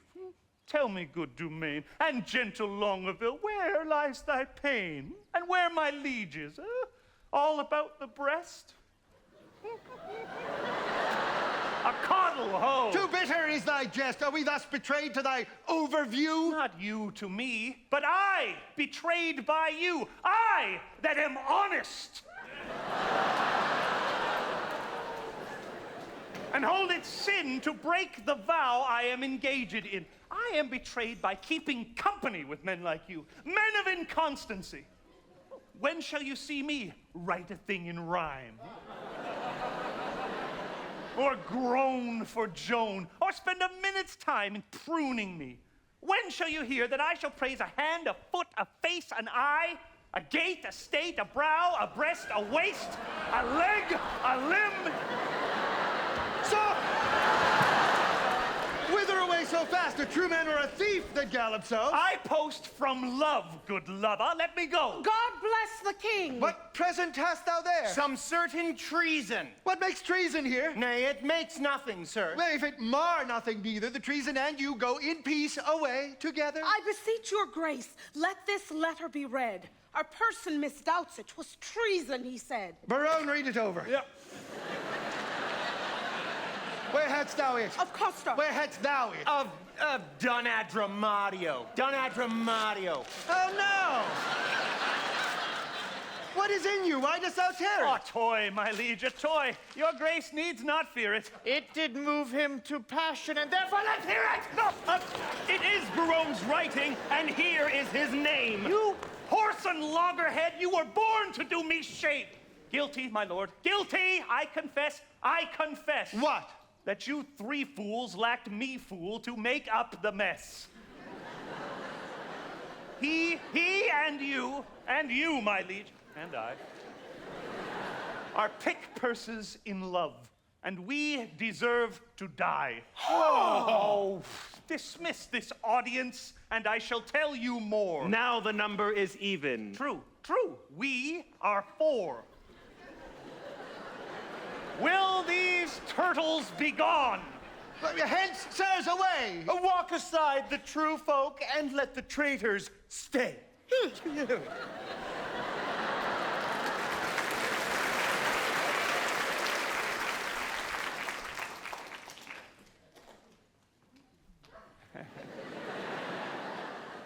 Sweet lords, sweet lovers, oh, let us embrace. As true we are as flesh and blood can be. The seas will ebb and flow, heaven show his face. Young blood doth not obey an old decree. We cannot cross the cause why we were born. Therefore, by all hands, must we be forsworn. What, did these rent lines show some love of thine? Did they, quoth you? Who but sees the heavenly Rosaline, that, like a rude and savage man of Ind, at the first opening of the gorgeous east, bows not his vassal head and, strucken blind, kisses the base ground with obedient breast? What peremptory, eagle-sighted eye dares look upon the heaven of her brow that is not blinded by her majesty? What zeal, what fury hath inspired thee now? My love, her mistress, is a gracious moon. She, an attending star, scarce seen a light. My eyes are then no eyes, nor I Baron. Oh, but for my love, the day would turn to night. Lend me the flourish of all gentle tongues. 5. Painted rhetoric. Oh, she needs it not. To things of sale a seller's praise belongs. She passes praise. than praise too short doth blot. A withered hermit, 50 winters worn, might shake off 50, looking in her eye. Beauty doth varnish age as if newborn, and gives the crutch the cradle's infancy. Oh, 'tis the sun that maketh all things shine. By heaven, thy love is black as ebony. Is ebony like her? Oh, wood divine. A wife of such wood were felicity.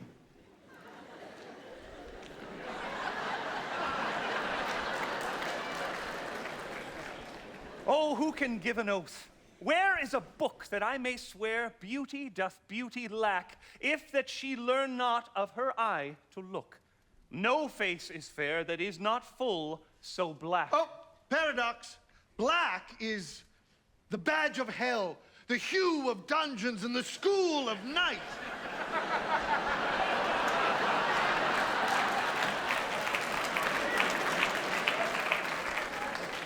And beauty's crest becomes the heavens, well. Devils soonest tempt, resembling spirits of light. Oh, if in black my lady's brows be decked, it mourns that painting and usurping hair should ravish doters with a false aspect, and therefore is she born to make black fair. Her favor turns the fashion of the days, for native blood is counted painting now, and therefore red that would avoid dispraise paints itself black to imitate her brow. But what of this? Are we not all in love? Nothing so sure, and therefore all forsworn. Then leave this chat, and good Barone, now prove our loving lawful, and our faith not torn. Aye, marry there, some flattery for this evil. Some authority how to proceed, some tricks, some quillets, how to cheat the devil. Some salve for perjury. 'Tis more than need. Have at you then, affection's men-at-arms. Consider what you first did swear unto. To fast, to study, to see no women. Flat treason against the kingly state of youth. Say, can you fast? Your stomachs are too young, and abstinence engenders maladies. Oh, we have made a vow to study, lords, and in that vow we have forsworn our books. But when would you, my liege, or you, in leaden contemplation, have found out such fiery numbers as the prompting eyes of beauty's tutors have enriched you with? Other slow arts entirely keep the brain, and therefore, finding barren practicers, scarce show a harvest of their heavy toil. But love, first learned in a lady's eye, lives not alone immured in the brain, but with the motion of all elements, courses swiftest thought in every power, and gives to every power a double power above their functions and their offices. It adds a precious seeing to the eye. A lover's eye will gaze an eagle blind. A lover's ear will hear the lowest sound when the suspicious head of theft is stopped. Love's feeling is more soft and sensible than are the tender horns of cockled snails. For valor, is not love a Hercules, still climbing trees in the Hesperides, subtle as Sphinx, as sweet and musical as bright Apollo's lute strung with his hair, and when love speaks, the voice of all the gods make heaven drowsy with the harmony. Never durst poet touch a pen to write until his ink were tempered with love's sighs. Oh, then his lines would ravish savage ears and plant in tyrants mild humility. From women's eyes, this doctrine I derive. They sparkle still the right Promethean fire. They are the books, the arts, the academes that show, contain, and nourish all the world, else not in all, but aught proves excellent. And fools you were, these women to forswear. Or keeping what is sworn, you will prove fools. For wisdom's sake, a word that all men love. Or for love's sake, a word that loves all men. Or for men's sake, the authors of these women. For women's sake, by whom we men are men. Let us once lose our oaths to find ourselves, or else we lose ourselves to keep our oaths. It is religion to be thus forsworn, for charity itself fulfills the law, and who can sever love from charity? Saint Cupid, then! And soldiers, to the field! Advance your standards, and upon them, lords, pell-mell! Down with them! Lay these glozes by. Shall we resolve to woo these girls of France? And win them too. Therefore, let us devise some entertainment for them in their tents. First from the park let us conduct them thither. Then homeward, every man attach the hand of his fair mistress. In the afternoon we will with some strange pastime solace them, such as the shortness of the time can shape. For revels, dances, masks, and merry hours, for run, fair love, strewing her way with flowers. Away, away! No time shall be omitted, there will be time, and may by us be fitted. Allons, allons!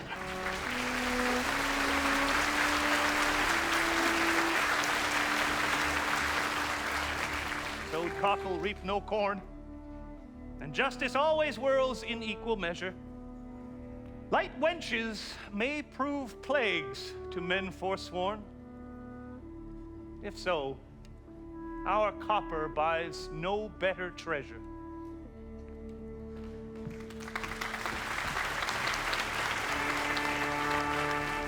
Satisquad sufficit. I praise God for you, sir. Your reasons at dinner have been sharp and sententious, pleasant without scurrility, witty without affection, audacious without impudency, learned without opinion, and strange without heresy. I did converse this quondam day with a companion of the king's who is intituled, nominated, or called Don Adriano de Amado. Navi hominem tanquam te. His humor is lofty, his discourse peremptory, his tongue filed, his eye ambitious, his gait majestical, and his general behavior vain, ridiculous, and frasonical. He is too picked, too spruce, too affected, too odd, as it were. Too peregrinate, as I may call it. A most singular and choice epithet. He draweth out the thread of his verbosity, finer than the staple of his argument. I abhor such fanatical fantasines, such insociable and point-device companions, such rackers of orthography as to speak doubt, sine be, when he should say doubt. Det, when he should pronounce debt. D-E-B-T, not D-E-T. He clappeth a calf, calf, half, half. Neighbor, vocator, neighbor. Nay, abbreviated, ne. This is abominable. Which he would call abominable. It insinuateth me of insanitas, ne intelligis domine, to make frantic a lunatic. Laus Deo, bone intelligo. Bone? Bone for bene? Priscian a little scratched, 'twill serve. Vidisne quis venit. Video et gaudeo. Cira! Quare cira, not sira. Men of peace, well encountered. Most military, sir, salutations. They have been at a great feast of languages, and stolen the scraps. Ah, they have lived long on the alms basket of words. I marvel thy master hath not eaten thee for a word. For thou art not so long by the head as honorific cabalatudinetatibus. Thou art easier swallowed than a flapdragon. Peace, the peal, begin. Monsieur, are you not lettered? Yes, yes, he teaches boys the horn book. What is AB? Spelt backward with a horn on his head. Ba, puertia, with a horn added. Bah, most silly sheep with a horn. You hear his learning. Quiz, thou consonant. The last of the 5 vowels if you repeat them, or the 5th if I. I will repeat them. A, E, I. The sheep, the other 2 concludes it. Oh, you, bah. By the salt wave of the Mediterranean, a sweet touch. Snip, snap, it rejoiceth my intellect, true wit. Offered by a child to an old man, which is wit old. What is the figure? What is the figure? Horns! Thou disputes like an infant. Go whip thy gig. Lend me your horn to make one, and I will whip about your infamy manusita, a gig of a cuckold's horn.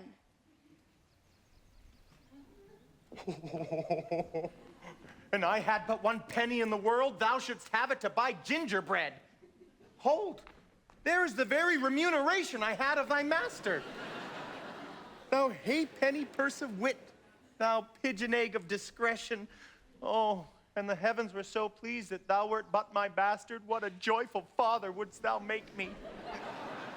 Go to, thou hast it. Add dunghill at the fingers' ends, as they say. Oh, I smell false Latin. Dunghill for unguim. Artsman, preambulate. We will be singled from the barbarous. Do you not educate youth at the charge house on the top of the mountain? I do, sans question. Sir, it is the king's most sweet pleasure and affection to congratulate the princess at her pavilion in the posteriors of this day.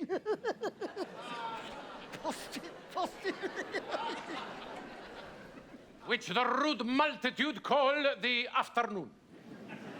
The posterior of the day, most generous sir, is liable, congruent, and measurable for the afternoon. The word is well culled, choice, sweet, and apt. I do assure you, sir, I do assure. Sir, the king is a noble gentleman, and my familiar, I do assure ye, very good friend. For what is inward between us, let that pass. But I must tell thee, it will please his greatness by the world sometime to lean upon my poor shoulder and with his royal finger thus dally with my excrement. No! Oh! With my mustachio. Oh, mustachio. But sweetheart, let that pass. The very all of all is, but sweetheart, I do implore secrecy, that the king would have me present the princess, sweet chuck, with some delightful ostentation, or show, or pageant, or antique, or firework. Now, understanding that the curate and your sweet self are good at such eruptions and sudden breaking out of mirth, as it were, I have acquainted you all to the end to crave your assistance. Sir, you shall present before her the 9 worthies.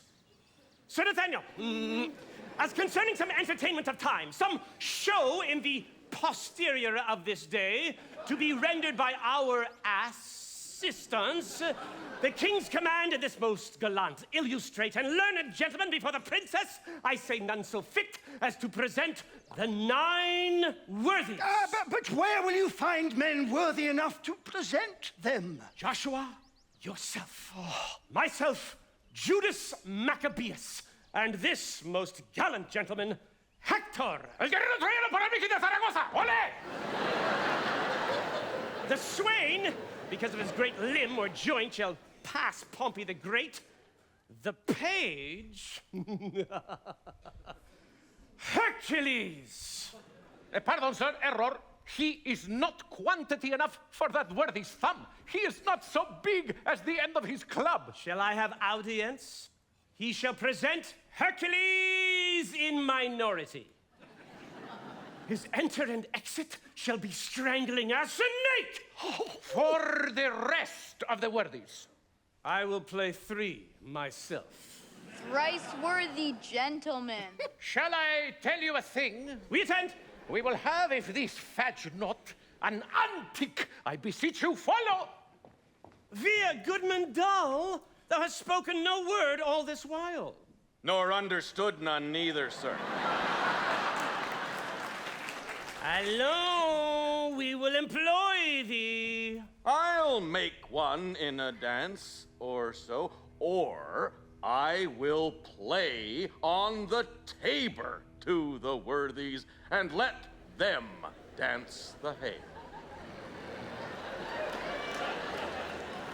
Most dull, dull, honest dull. To our sport, away!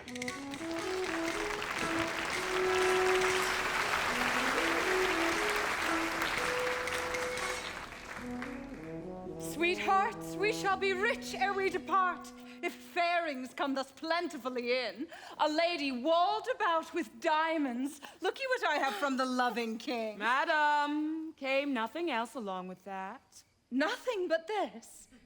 Yes, as much love in rhyme as would be crammed up in a sheet of paper, written both sides the leaf, margin and all, that he was fain to seal on Cupid's name. That was the way to make his godhead wax. For he hath been 5,000 year a boy. Aye, and a shrewd, unhappy gallows, too. Oh, you'll ne'er be friends with Cupid. He killed your sister. He made her melancholy, heavy, and sad, and so she died. Had she been light like you, of such a merry, nimble, stirring spirit, she might have been a grandam ere she died.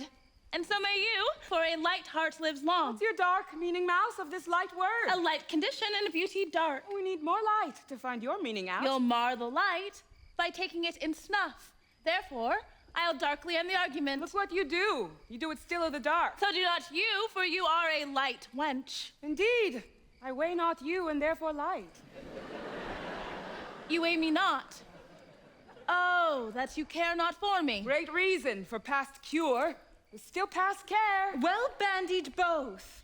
A set of wit well played. But Rosaline, you have a favor too. Who sent it? And what is it? Oh, I would you knew. And if my face were but as fair as yours, my favor were as great. Be witness this. Nay, I have verses too, I thank Barone. The number's true. And were the numbering too, I were the fairest goddess on the ground. I am compared to 20,000 fairs. Oh, he hath drawn my picture in his letter. Anything like? Well, much in the letters, nothing in the praise. But Catherine, what was sent to you from fair Dumaine? Madam, this glove. Did he not send you twain? Yes, madam, and moreover, some 1,000 verses of a faithful lover. A huge translation of hypocrisy. Vilely compiled, profound simplicity. This and these pearls to me, sent Longaville. The letter is too long by half a mile. I think no less. Dost thou not wish in heart the chain were longer and the letter short? Aye, or I would these hands might never part. We are wise girls to mock our lovers so. We are worse fools to purchase mocking so. That same Barone I'll torture ere I go. Oh, that I knew he were but in by the week.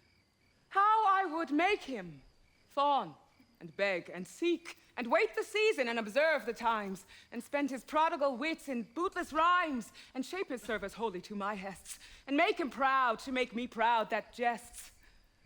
So fortune like would I o'ersway his state, that he should be my fool and I his fate. Here comes Boyette, and mirth is in his face. Oh, I am stabbed with laughter. Where's her grace? Thy news, Boyette? Prepare, madam, prepare. Arm, wench's arm, encounters mounted are against your peace. Love, doth approach disguised. Armed in arguments, you'll be surprised. Muster your wits, stand in your own defense, or hide your heads like cowards and fly hence. Saint Dennis to Saint Cupid, what are they that charge their breath against us? Say, Scout, say. Under the cool shade of a sycamore, I thought to close mine eyes some half an hour, when lo, to interrupt my purposed rest, toward that shade I might behold addressed the king and his companions. Warily, I stole into a neighbor thicket by, and overheard what you shall overhear, that by and by, disguised, they will be here. Their herald is a pretty knavish page, that well by heart hath conned his embassage. Action and accent did they teach him there. Thus must thou speak, and thus thy body bear. And ever and anon they made a doubt. Presence majestical would put him out. For, quoth the king, an angel shalt thou see. Yet fear not thou, but speak audaciously. The boy replied, an angel is not evil. I should have feared her had she been a devil. With that, all laughed and clapped him on the shoulder, making the bold wag by their praises bolder. One rubbed his elbow thus, and fleered, and swore a better speech was never spoke before. Another, with his finger and his thumb, cried, Via, we will do it, come, what will come? The third, he capered and cried, all goes well. The fourth turned on the toe, and down he fell. With that, they all did tumble to the ground, with such a zealous laughter, so profound, that in this spleen ridiculous appears, to check their folly, passion's solemn tears. But what, come they to visit us? They do, and are apparelled thus, like Muscovites or Russians, as I guess. Their purpose is to parley, court, and dance, and everyone his love suit will advance unto his several mistress, which they'll know by favors several, which they did bestow. And will they so? The gallants shall be tasked. For ladies, we will every one be masked, and not a man of them shall have the grace, despite of suit, to see a lady's face. Hold, Rosaline, this favor thou shalt wear, and then the king will court thee for his dear. Hold, take thou this, my sweet, and give me thine. So shall Barone take me for Rosaline. And change you favors too, so shall your loves woo contrary, deceived by these removes. But in this changing, what is your intent? The effect of my intent is to cross theirs. They do it but in mockery merriment, and mock for mock is only my intent. The trumpets sound. Be masked. The maskers come.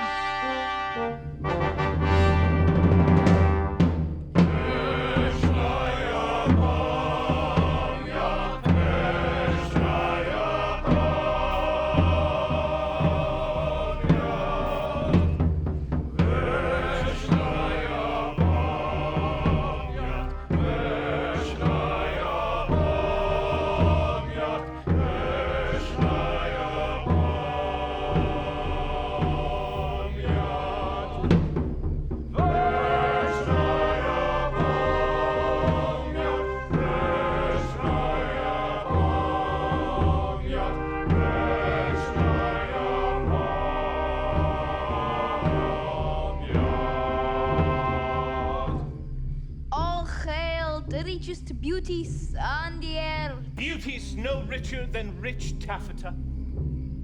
A holy parcel of the fairest dames that ever turned their backs to mortal views. Their eyes, Rinnan, their eyes! That ever turned their eyes to mortal views. Out! Oh, true out indeed. Out of your favors, heavenly spirits, vouchsafe not to behold. Once to behold, rogue! Once to behold with your sunbeamed eyes. With your sunbeamed eyes. They will not answer to that epithet. You were best call it daughter-beamed eyes. They do not mark me, and that brings me out. Is this your perfectness? Be gone, rogue!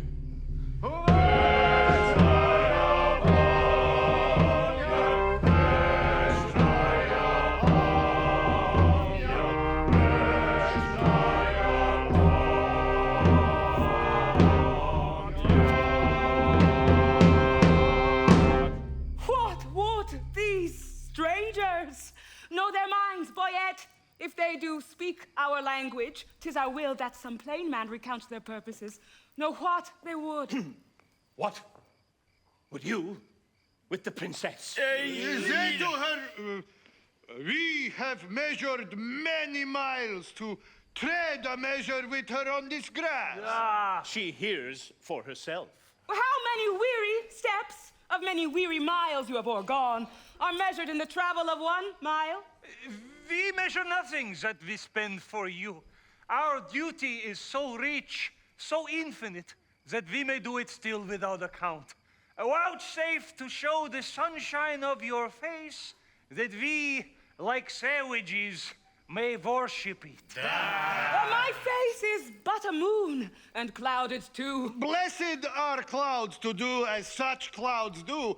Vouchsafe, bright moon, and these thy stars to shine, those clouds removed upon our watery eyes. Oh, vain petitioner, beg a greater matter. Thou now request but moonshine in the water. Then in our measure do but vouchsafe one change. Thou bidst me beg, this begging is not strange. Play music then.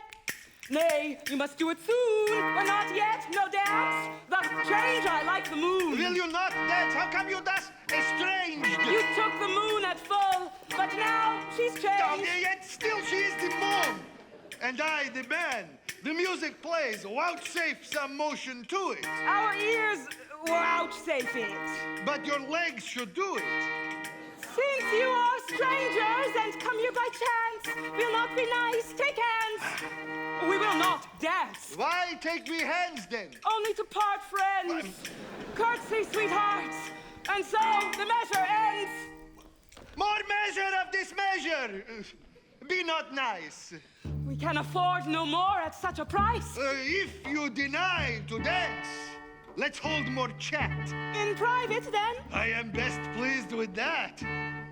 Sharp-witted mistress, one sweet word with thee. Honey and milk and sugar, there is 3. The one word in secret. Oh, let it not be sweet. Thou grievest my gall. Gall, bitter. Therefore meat. Will you vouchsafe with me to change a word? Name it. Fair lady. Say you so, fair lord. Take that for your fair lady. Please it you as much in private, and I'll bid adieu. What? Was your visor made without a tongue? I know the reason, lady, why you ask. Oh, for your reason. Quickly, sir. I long. You have a double tongue within your mask, and would afford my speechless wiser half. Veal, quoth the Dutchman, is not veal a calf? Take all and wean it. It may prove an ox. Look how you butt yourself with these sharp mocks, one word in ply with which you ere I die. Bleat softly, then. The butcher hears you cry. The tongues of mocking wenches are as keen as is the razor's edge invisible, cutting a smaller hair than may be seen, above the sense of sense, so sensible seemeth their conference. Their conceits have wings, fleeter than arrows, bullets, wind, thoughts, swifter things. Not one word more, my maids. Break off, break off. By heaven, all dry beaten with pure scoff. Farewell, mad wenches. You have simple wits. 20 adieus, my frozen Muscovits. Are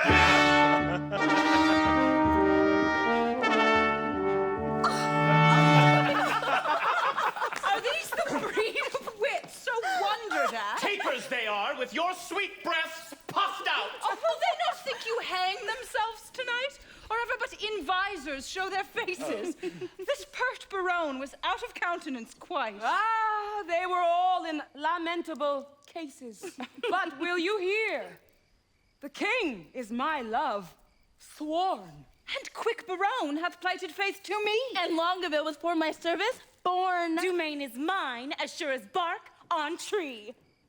Madam, and pretty mistresses, give ear. Immediately they will again be here in their own shapes, for it can never be they will digest this harsh indignity. Will they return? Oh, they will, God knows, and leap for joy, though they are lame with blows. Therefore, change favors, and when they repair, blow like sweet roses in the summer air. Good madam, if by me you'll be advised, let's mock them still as well known as disguised.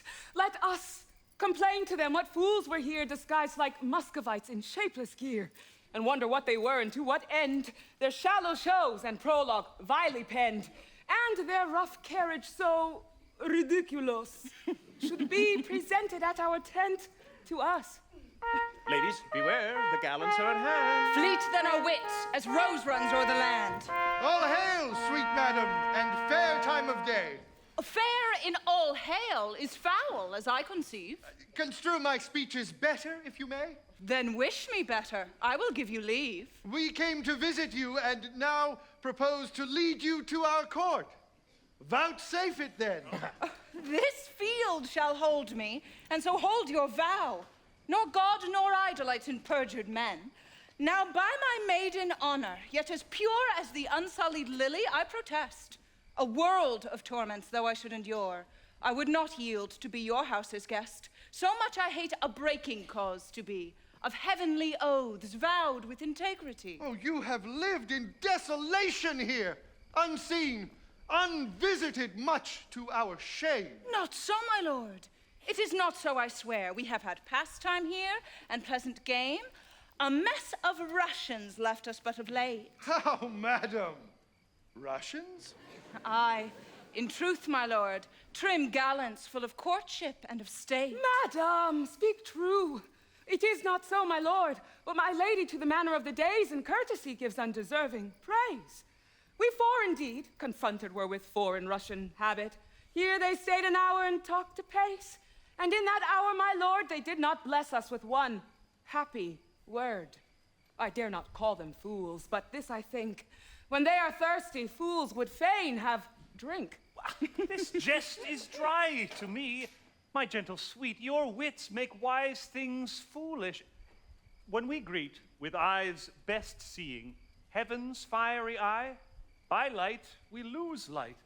Your capacity is of that nature, that to your huge store wise things seem foolish, and rich things but poor. Well, this proves you wise and rich, for in my eye, I am a fool and full of poverty. Oh, I am yours, and all that I possess. All the fool, mine? Cannot give you less. Which of the visors was it that you wore? Where, when, what visor? Why demand you this? There, then, that visor. That superfluous case that hit the worst and showed the better fiesta.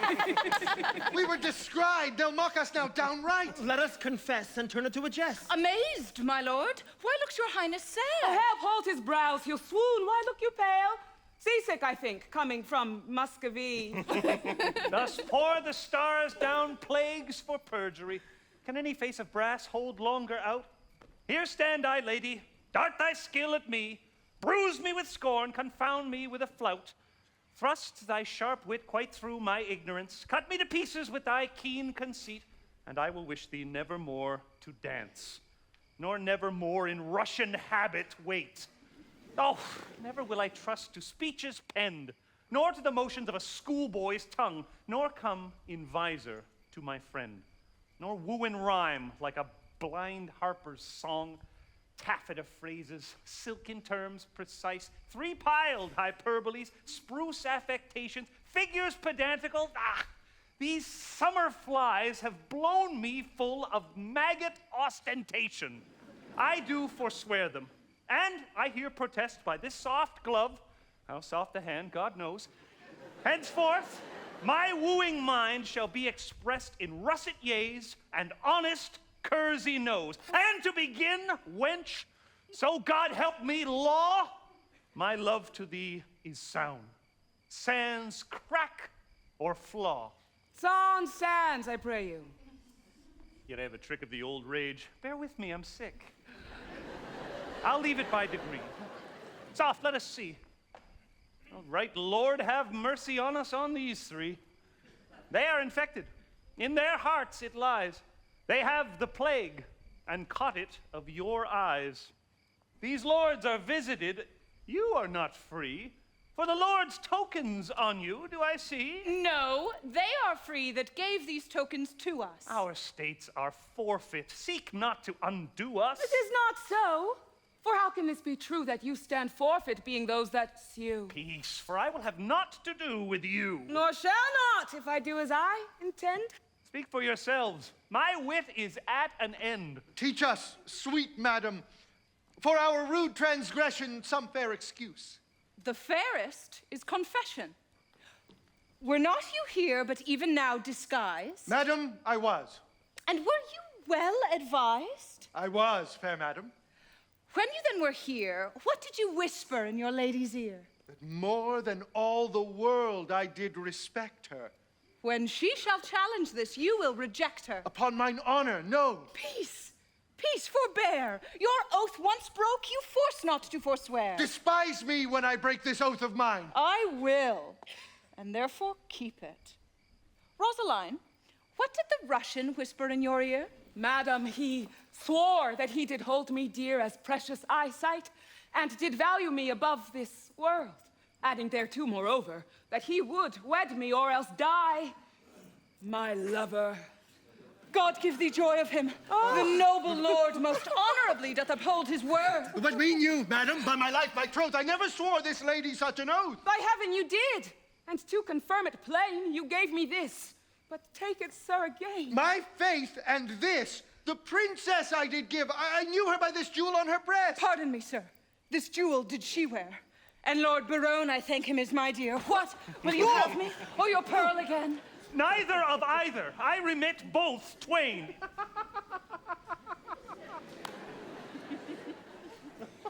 I see the trick on it. Here was a consent that, knowing aforehand of our merriment, to dash it like a Christmas comedy. Some carry tale, some please man, some slight zany, some mumble news, some trencher knight, some dick that smiles his cheek in years and knows the trick to make my lady laugh when she is disposed, told our intents before, which once disclosed, the ladies did change favors. And we, following the signs, wooed but the sign of she. Now to our perjury to add more terror, we are again forsworn in will and error. Much upon this 'tis. And might not you forestall our sport to make us thus untrue? You put our page out. Go, you are allowed. Die when you will. A smock shall be your shroud. Oh, you leer upon me, do you? There's an eye wounds like a leaden sword. Full merrily hath this brave manege, this career, been run. No, he is tilting straight. Peace, I have done. Welcome, pure wit, thou partest a fair fray. Oh, Lord, sir, they would know whether the three worthies shall come in or no. Are there but three? No, sir, but it is very fine, for every one presents three. Oh, and 3 times thrice is 9. Not so, sir. Under correction, sir. We know what we know. I hope, sir, 3 times thrice, sir. Is not 9? Under correction, sir, we know whereuntil it doth amount. By Jove, I always took 3 threes for 9. Oh, Lord, sir, it were pity you should get your living by reckoning, sir. Well, how much is it? Lord, sir, the parties themselves, the actors, will show whereuntil it doth amount. For mine own part, I am, as they say, but to perfect one man in one poor man. Pompion the Great, sir. Art thou one of the worthies? It pleased them to think me worthy of Pompey the Great. Go, bid them prepare. We will turn it finely off, sir. We will take some care. Yes! Baron, they will shame us. Let them not approach.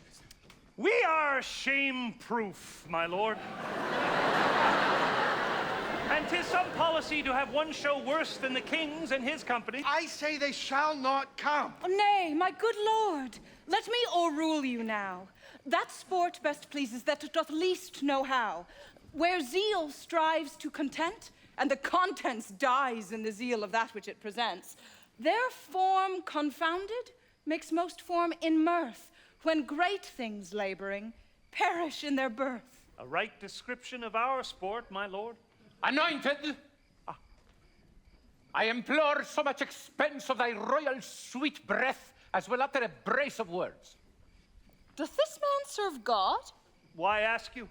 Speaks not like a man of God his making. That is all one, my royal sweet honey monarch.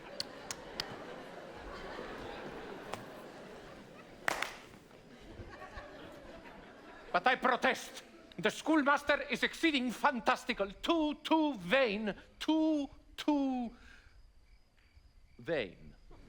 But we will put it, as they say, to fortuna de la guerra. I wish you the peace of mind, most royal coupleman. Here is like to be a good presence of worthies. He presents Hector of Troy. Hey!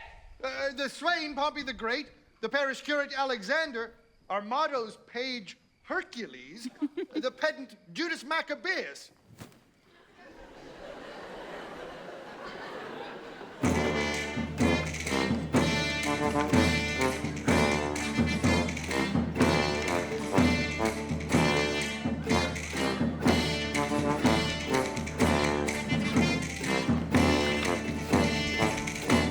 I, Pompey, am. You lie! You are not he! I, Pompey, am. With leper's head, on knee. Well said, old mocker. I must be friends with thee. I, Pompey, am. Pompey, surnamed the Big. The Great. It is great, sir. Pompey, surnamed the Great, that oft in field, with targe and shield, did make my foe to sweat. And traveling along this coast, I here am come by chance, and lay my arms before the legs of this sweet lass of France. If your ladyship would say, thanks, Pompey, I had done. Great thanks, great Pompey. I hope it was not so much worth, but I hope I was perfect. I made a little fault in great.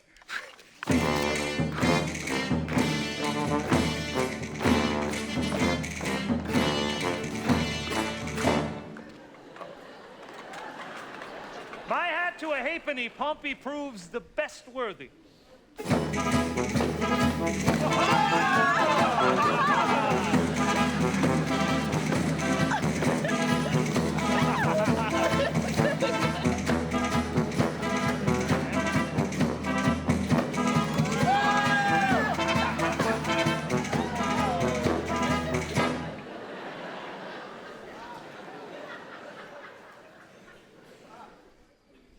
Nay.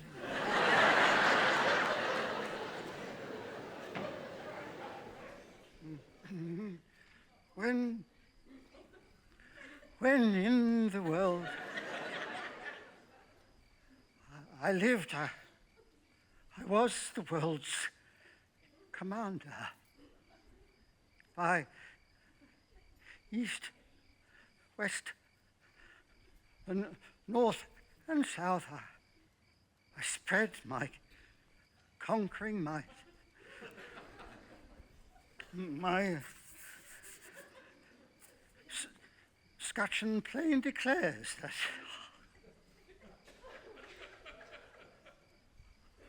I am Alexander. The conqueror is dismayed. Proceed, good Alexander.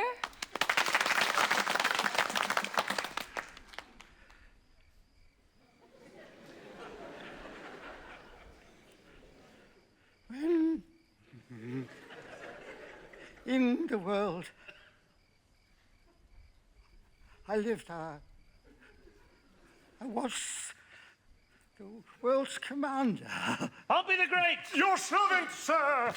And Costard. Oh! Take away the conqueror. Take away Alexander. Oh, sir, you have overthrown Alexander the Conqueror. You will be scraped out of the painted cloth for this. A conqueror and a fear to speak. Run away!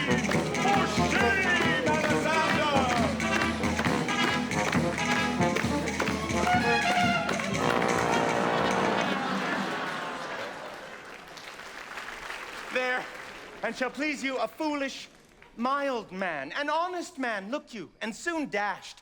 He is a marvelous good neighbor, faith, and a very good bowler. But for Alisander, alas, you see how 'tis a little or parted, but there are worthies a-comin' that'll speak their mind in some other sort. Stand aside, good Pompey. Great Hercules is presented by this imp, whose club killed Severus, the three-headed Canis. And when he was a babe, a child, a shrimp, thus did he strangle serpents in his manus.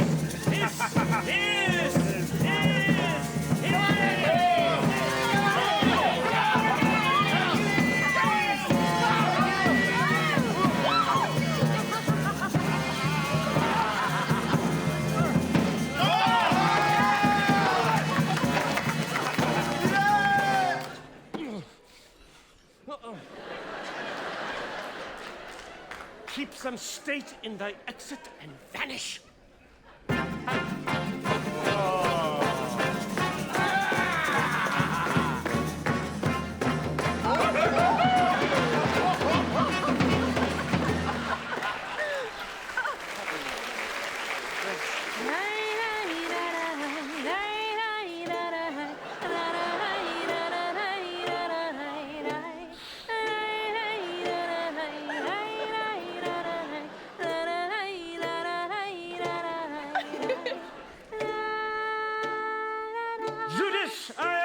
Judas! Not Iscariot, sir.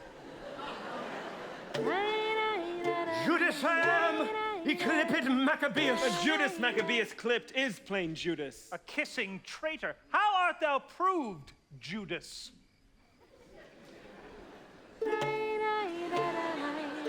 Judas I am! The more shame for you, Judas! What mean you, sir? To make Judas hang himself. Begin, sir. You are my elder. Well followed. Judas was hanged on an elder. I will not be put out of countenance. Because thou hast no face. What is this? A cittern head. The head of a bodkin. A death's face in a ring. The face of an old Roman coin scarce seen. The pommel of Caesar's falchion. The carved bone face on a flask. St. George's half-cheek in a brooch. And now forward, for we have put thee in countenance.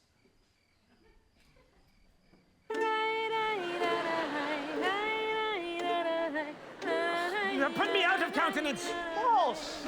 We have given thee faces. But you have outfaced them all. And thou wert a lion, we would do so. And therefore, as he is an ass, let him go. And so, adieu, sweet Jude.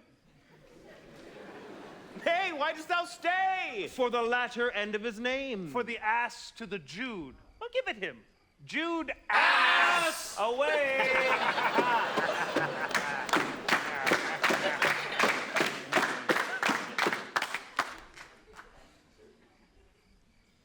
This is not generous.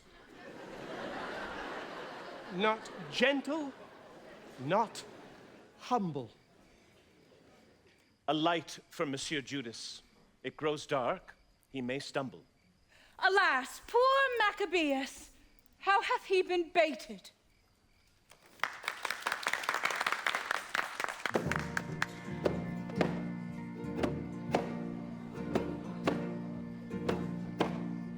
Armi potent Mars, of lances the Almighty, gave Hector a gift nutmeg, a lemon, struck with cloves, no clover. Yes!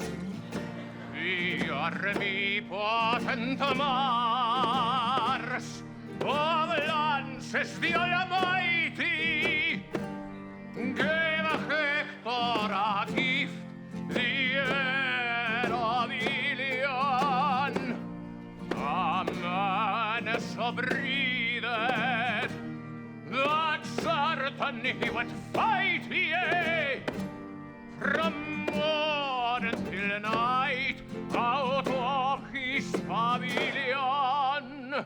I am that flower, that mint, that columbine. Sweet Lord Longaville, rein thy tongue. I must rather give it the reins, for it runs against Hector. Aye, and Hector is a greyhound. The sweet war man is dead and rotten, sweet chucks.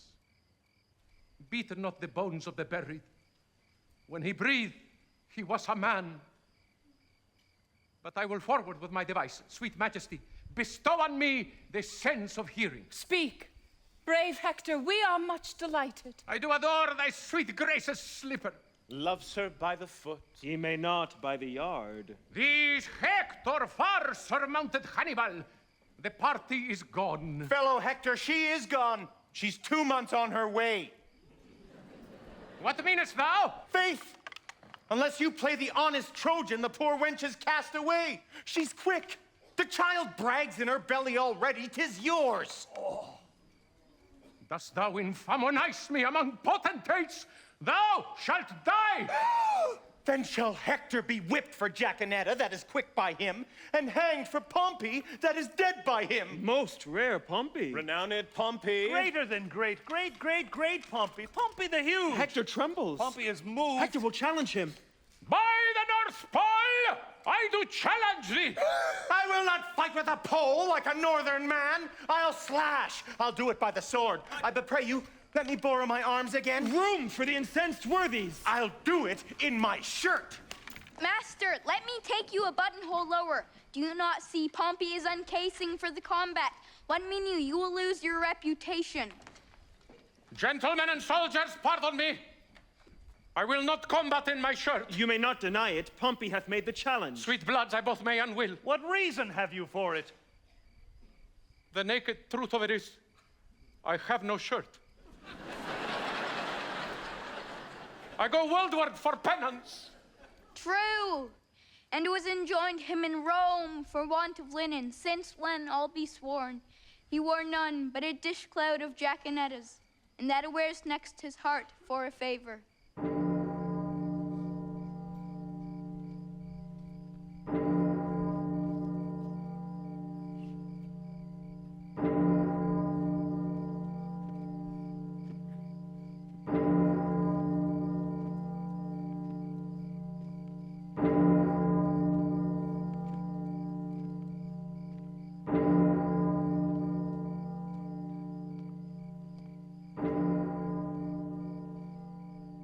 God save you, madam.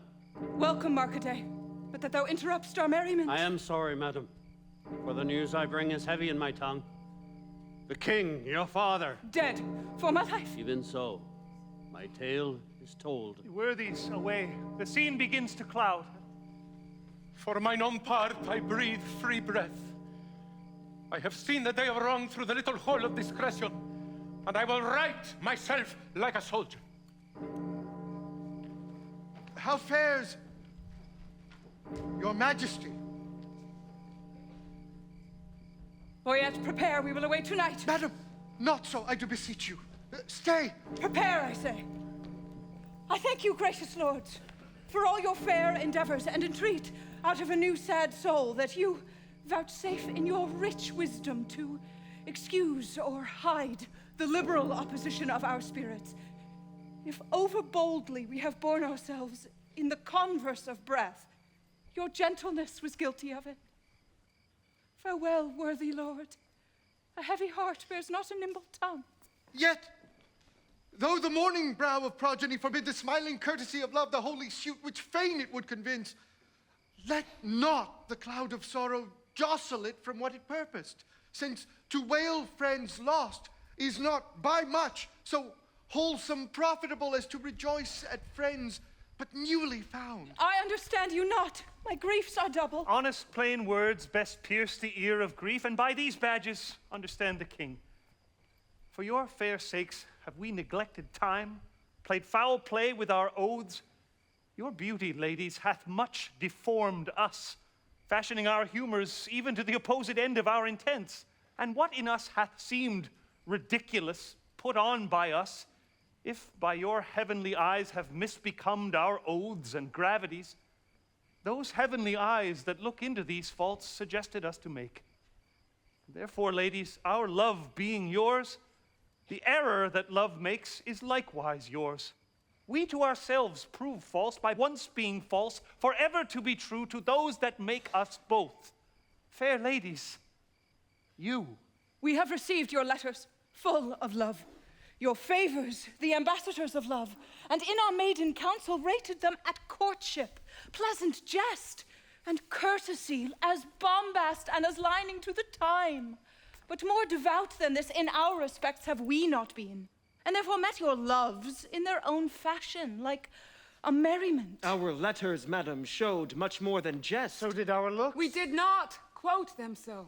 Now, at the latest minute of the hour, grant us your loves. A time, methinks, too short to make a world without end bargaining. No, no, my lord. Your grace is perjured much, full of dear guiltiness, and therefore this. If for my love, as there is no such cause, you will do aught, this shall you do for me. Your oath I will not trust, but go with speed to some forlorn and naked hermitage, remote from all the pleasures of the world. There stay until the 12 celestial signs have brought about the annual reckoning. If this austere, insociable life change not your offer made in heat of blood, if frosts and fasts, hard lodging and thin weeds nip not the gaudy blossoms of your love, but that it bear this trial and last love, then at the expiration of the year, come, challenge me by these deserts, and by this virgin palm now kissing thine, I will be thine. And till that instance, shut my woeful self up in a mourning house, raining the tears of lamentation for the remembrance of my father's death. If this thou do deny, let our hands part, neither entitled in the other's heart. If this, or more than this, I would deny to flatter up these powers of mine with rest, the sudden hand of death close up mine eye. Hence, hermit, then. My heart is in thy breast. But what to me, my love? But what to me? A wife? A beard, fair health, and honesty. With threefold love, I wish you all these three. Oh, shall I say, I thank you, gentle wife? Not so, my lord. A 12-month and a day, I'll mark no words that smooth-faced wooers say. Come when the king doth to my lady come, and if I have much love, I'll give you some. I'll serve thee true and faithfully till then. Yet swear not, lest ye be forsworn again. What says Mariah? At the 12 months' end, I'll change my black gown for a faithful friend. I'll stay with patience, but the time is long. The like are you. Few taller are so young. Studies, my lady? Mistress, look upon me. Behold the window of my heart, mine eye. What humble suit attends thy answer there? Impose some service on me for thy love. Oft have I heard of you, my lord Baron, before I saw you. And the world's large tongue proclaims you for a man replete with mocks, full of comparisons and wounding flouts, which you on all estates will execute that lie within the mercy of your wit. To weed this wormwood from your fruitful brain, and therewithal to win me if you please, without the which I am not to be won. You shall this 12-month term from day to day visit the speechless sick, and still converse with groaning wretches, and your task shall be, with all the fierce endeavor of your wit, to enforce the pained impotent to smile. To move wild laughter in the throat of death? It cannot be. It is impossible. Mirth cannot move a soul in agony. Why, that's the way to choke a jibing spirit. A just prosperity lies in the ear of him that hears it, never in the tongue of him that makes it. Then if sickly ears, deft with the clamors of their own dear groans, will hear your idle scorns, continue then, and I will have you and that fault withal. But if they will not, throw away that spirit, and I shall find you empty of that fault, right joyful of your reformation. 12 months? Nay then, befall what will befall, I'll jest a 12 months in a hospital. Aye, sweet my lord, and so I take my leave. No, madam, we will bring you on your way. Our wooing doth not end like an old play. Jack hath not Jill. These ladies' courtesy might well have made our sport a comedy. Come, sir. It wants a 12-month and a day, and then 'twill end. Oh, that's too long for a play. Sweet Majesty, vouchsafe me. I will kiss thy royal finger and take leave. I am a votary. I have vowed to Jacanetta to hold the plough for her sweet love 3 years. But, most esteemed greatness, will you hear the dialogue that the two learned men have compiled in praise of the owl and the cuckoo? It should have followed in the end of our show. Call them forth quickly, we will do so. Hola, approach! This side is Heinz, the winter. This, there, the spring. The one maintained by the owl, the other by the cuckoo. There, begin. When daisies pied and violets blue,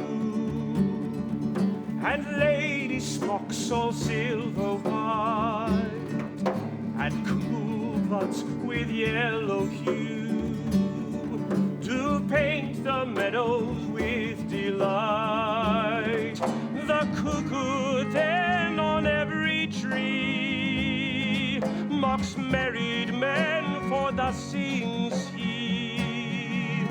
Cuckoo, cuckoo, cuckoo, cuckoo. Cuckoo, cuckoo, cuckoo, oh word of fear, Unpleasing to a married ear. When shepherds pipe on mountain straws, and merry larks are plowmen's claws, and turtles tread, and rooks and daws, and maidens bleach their summer smalls. A cuckoo then on every tree mocks married men, for thus sings he. Cuckoo, cuckoo, cuckoo, cuckoo. cuckoo, cuckoo, cuckoo, oh word of fear, Unpleasing to a married ear.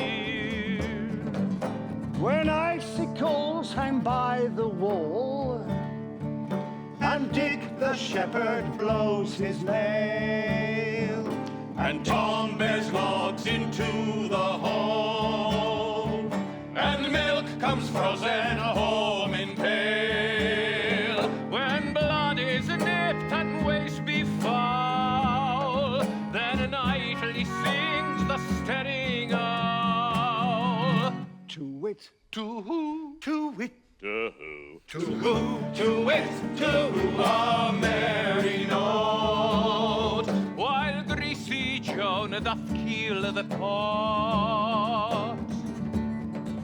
When all aloud the wind doth blow, and coughing drowns the parson's song, and birds sit brooding in the snow, and Marian's nose looks red and raw. When roasted crabs hiss in a bowl, Then nightly sings the staring owl.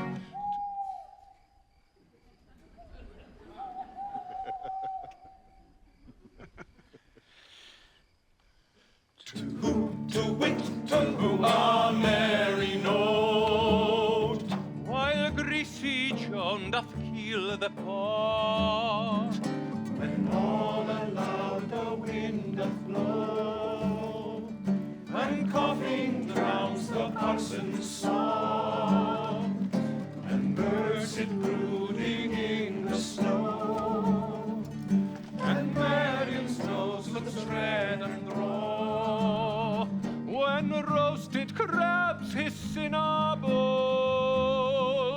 and nightly sings the staring owl. To wit, to who our merry note. While greasy Jonah doth keel the pot.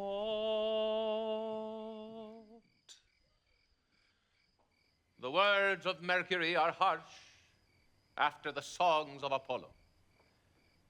You that way, we this way.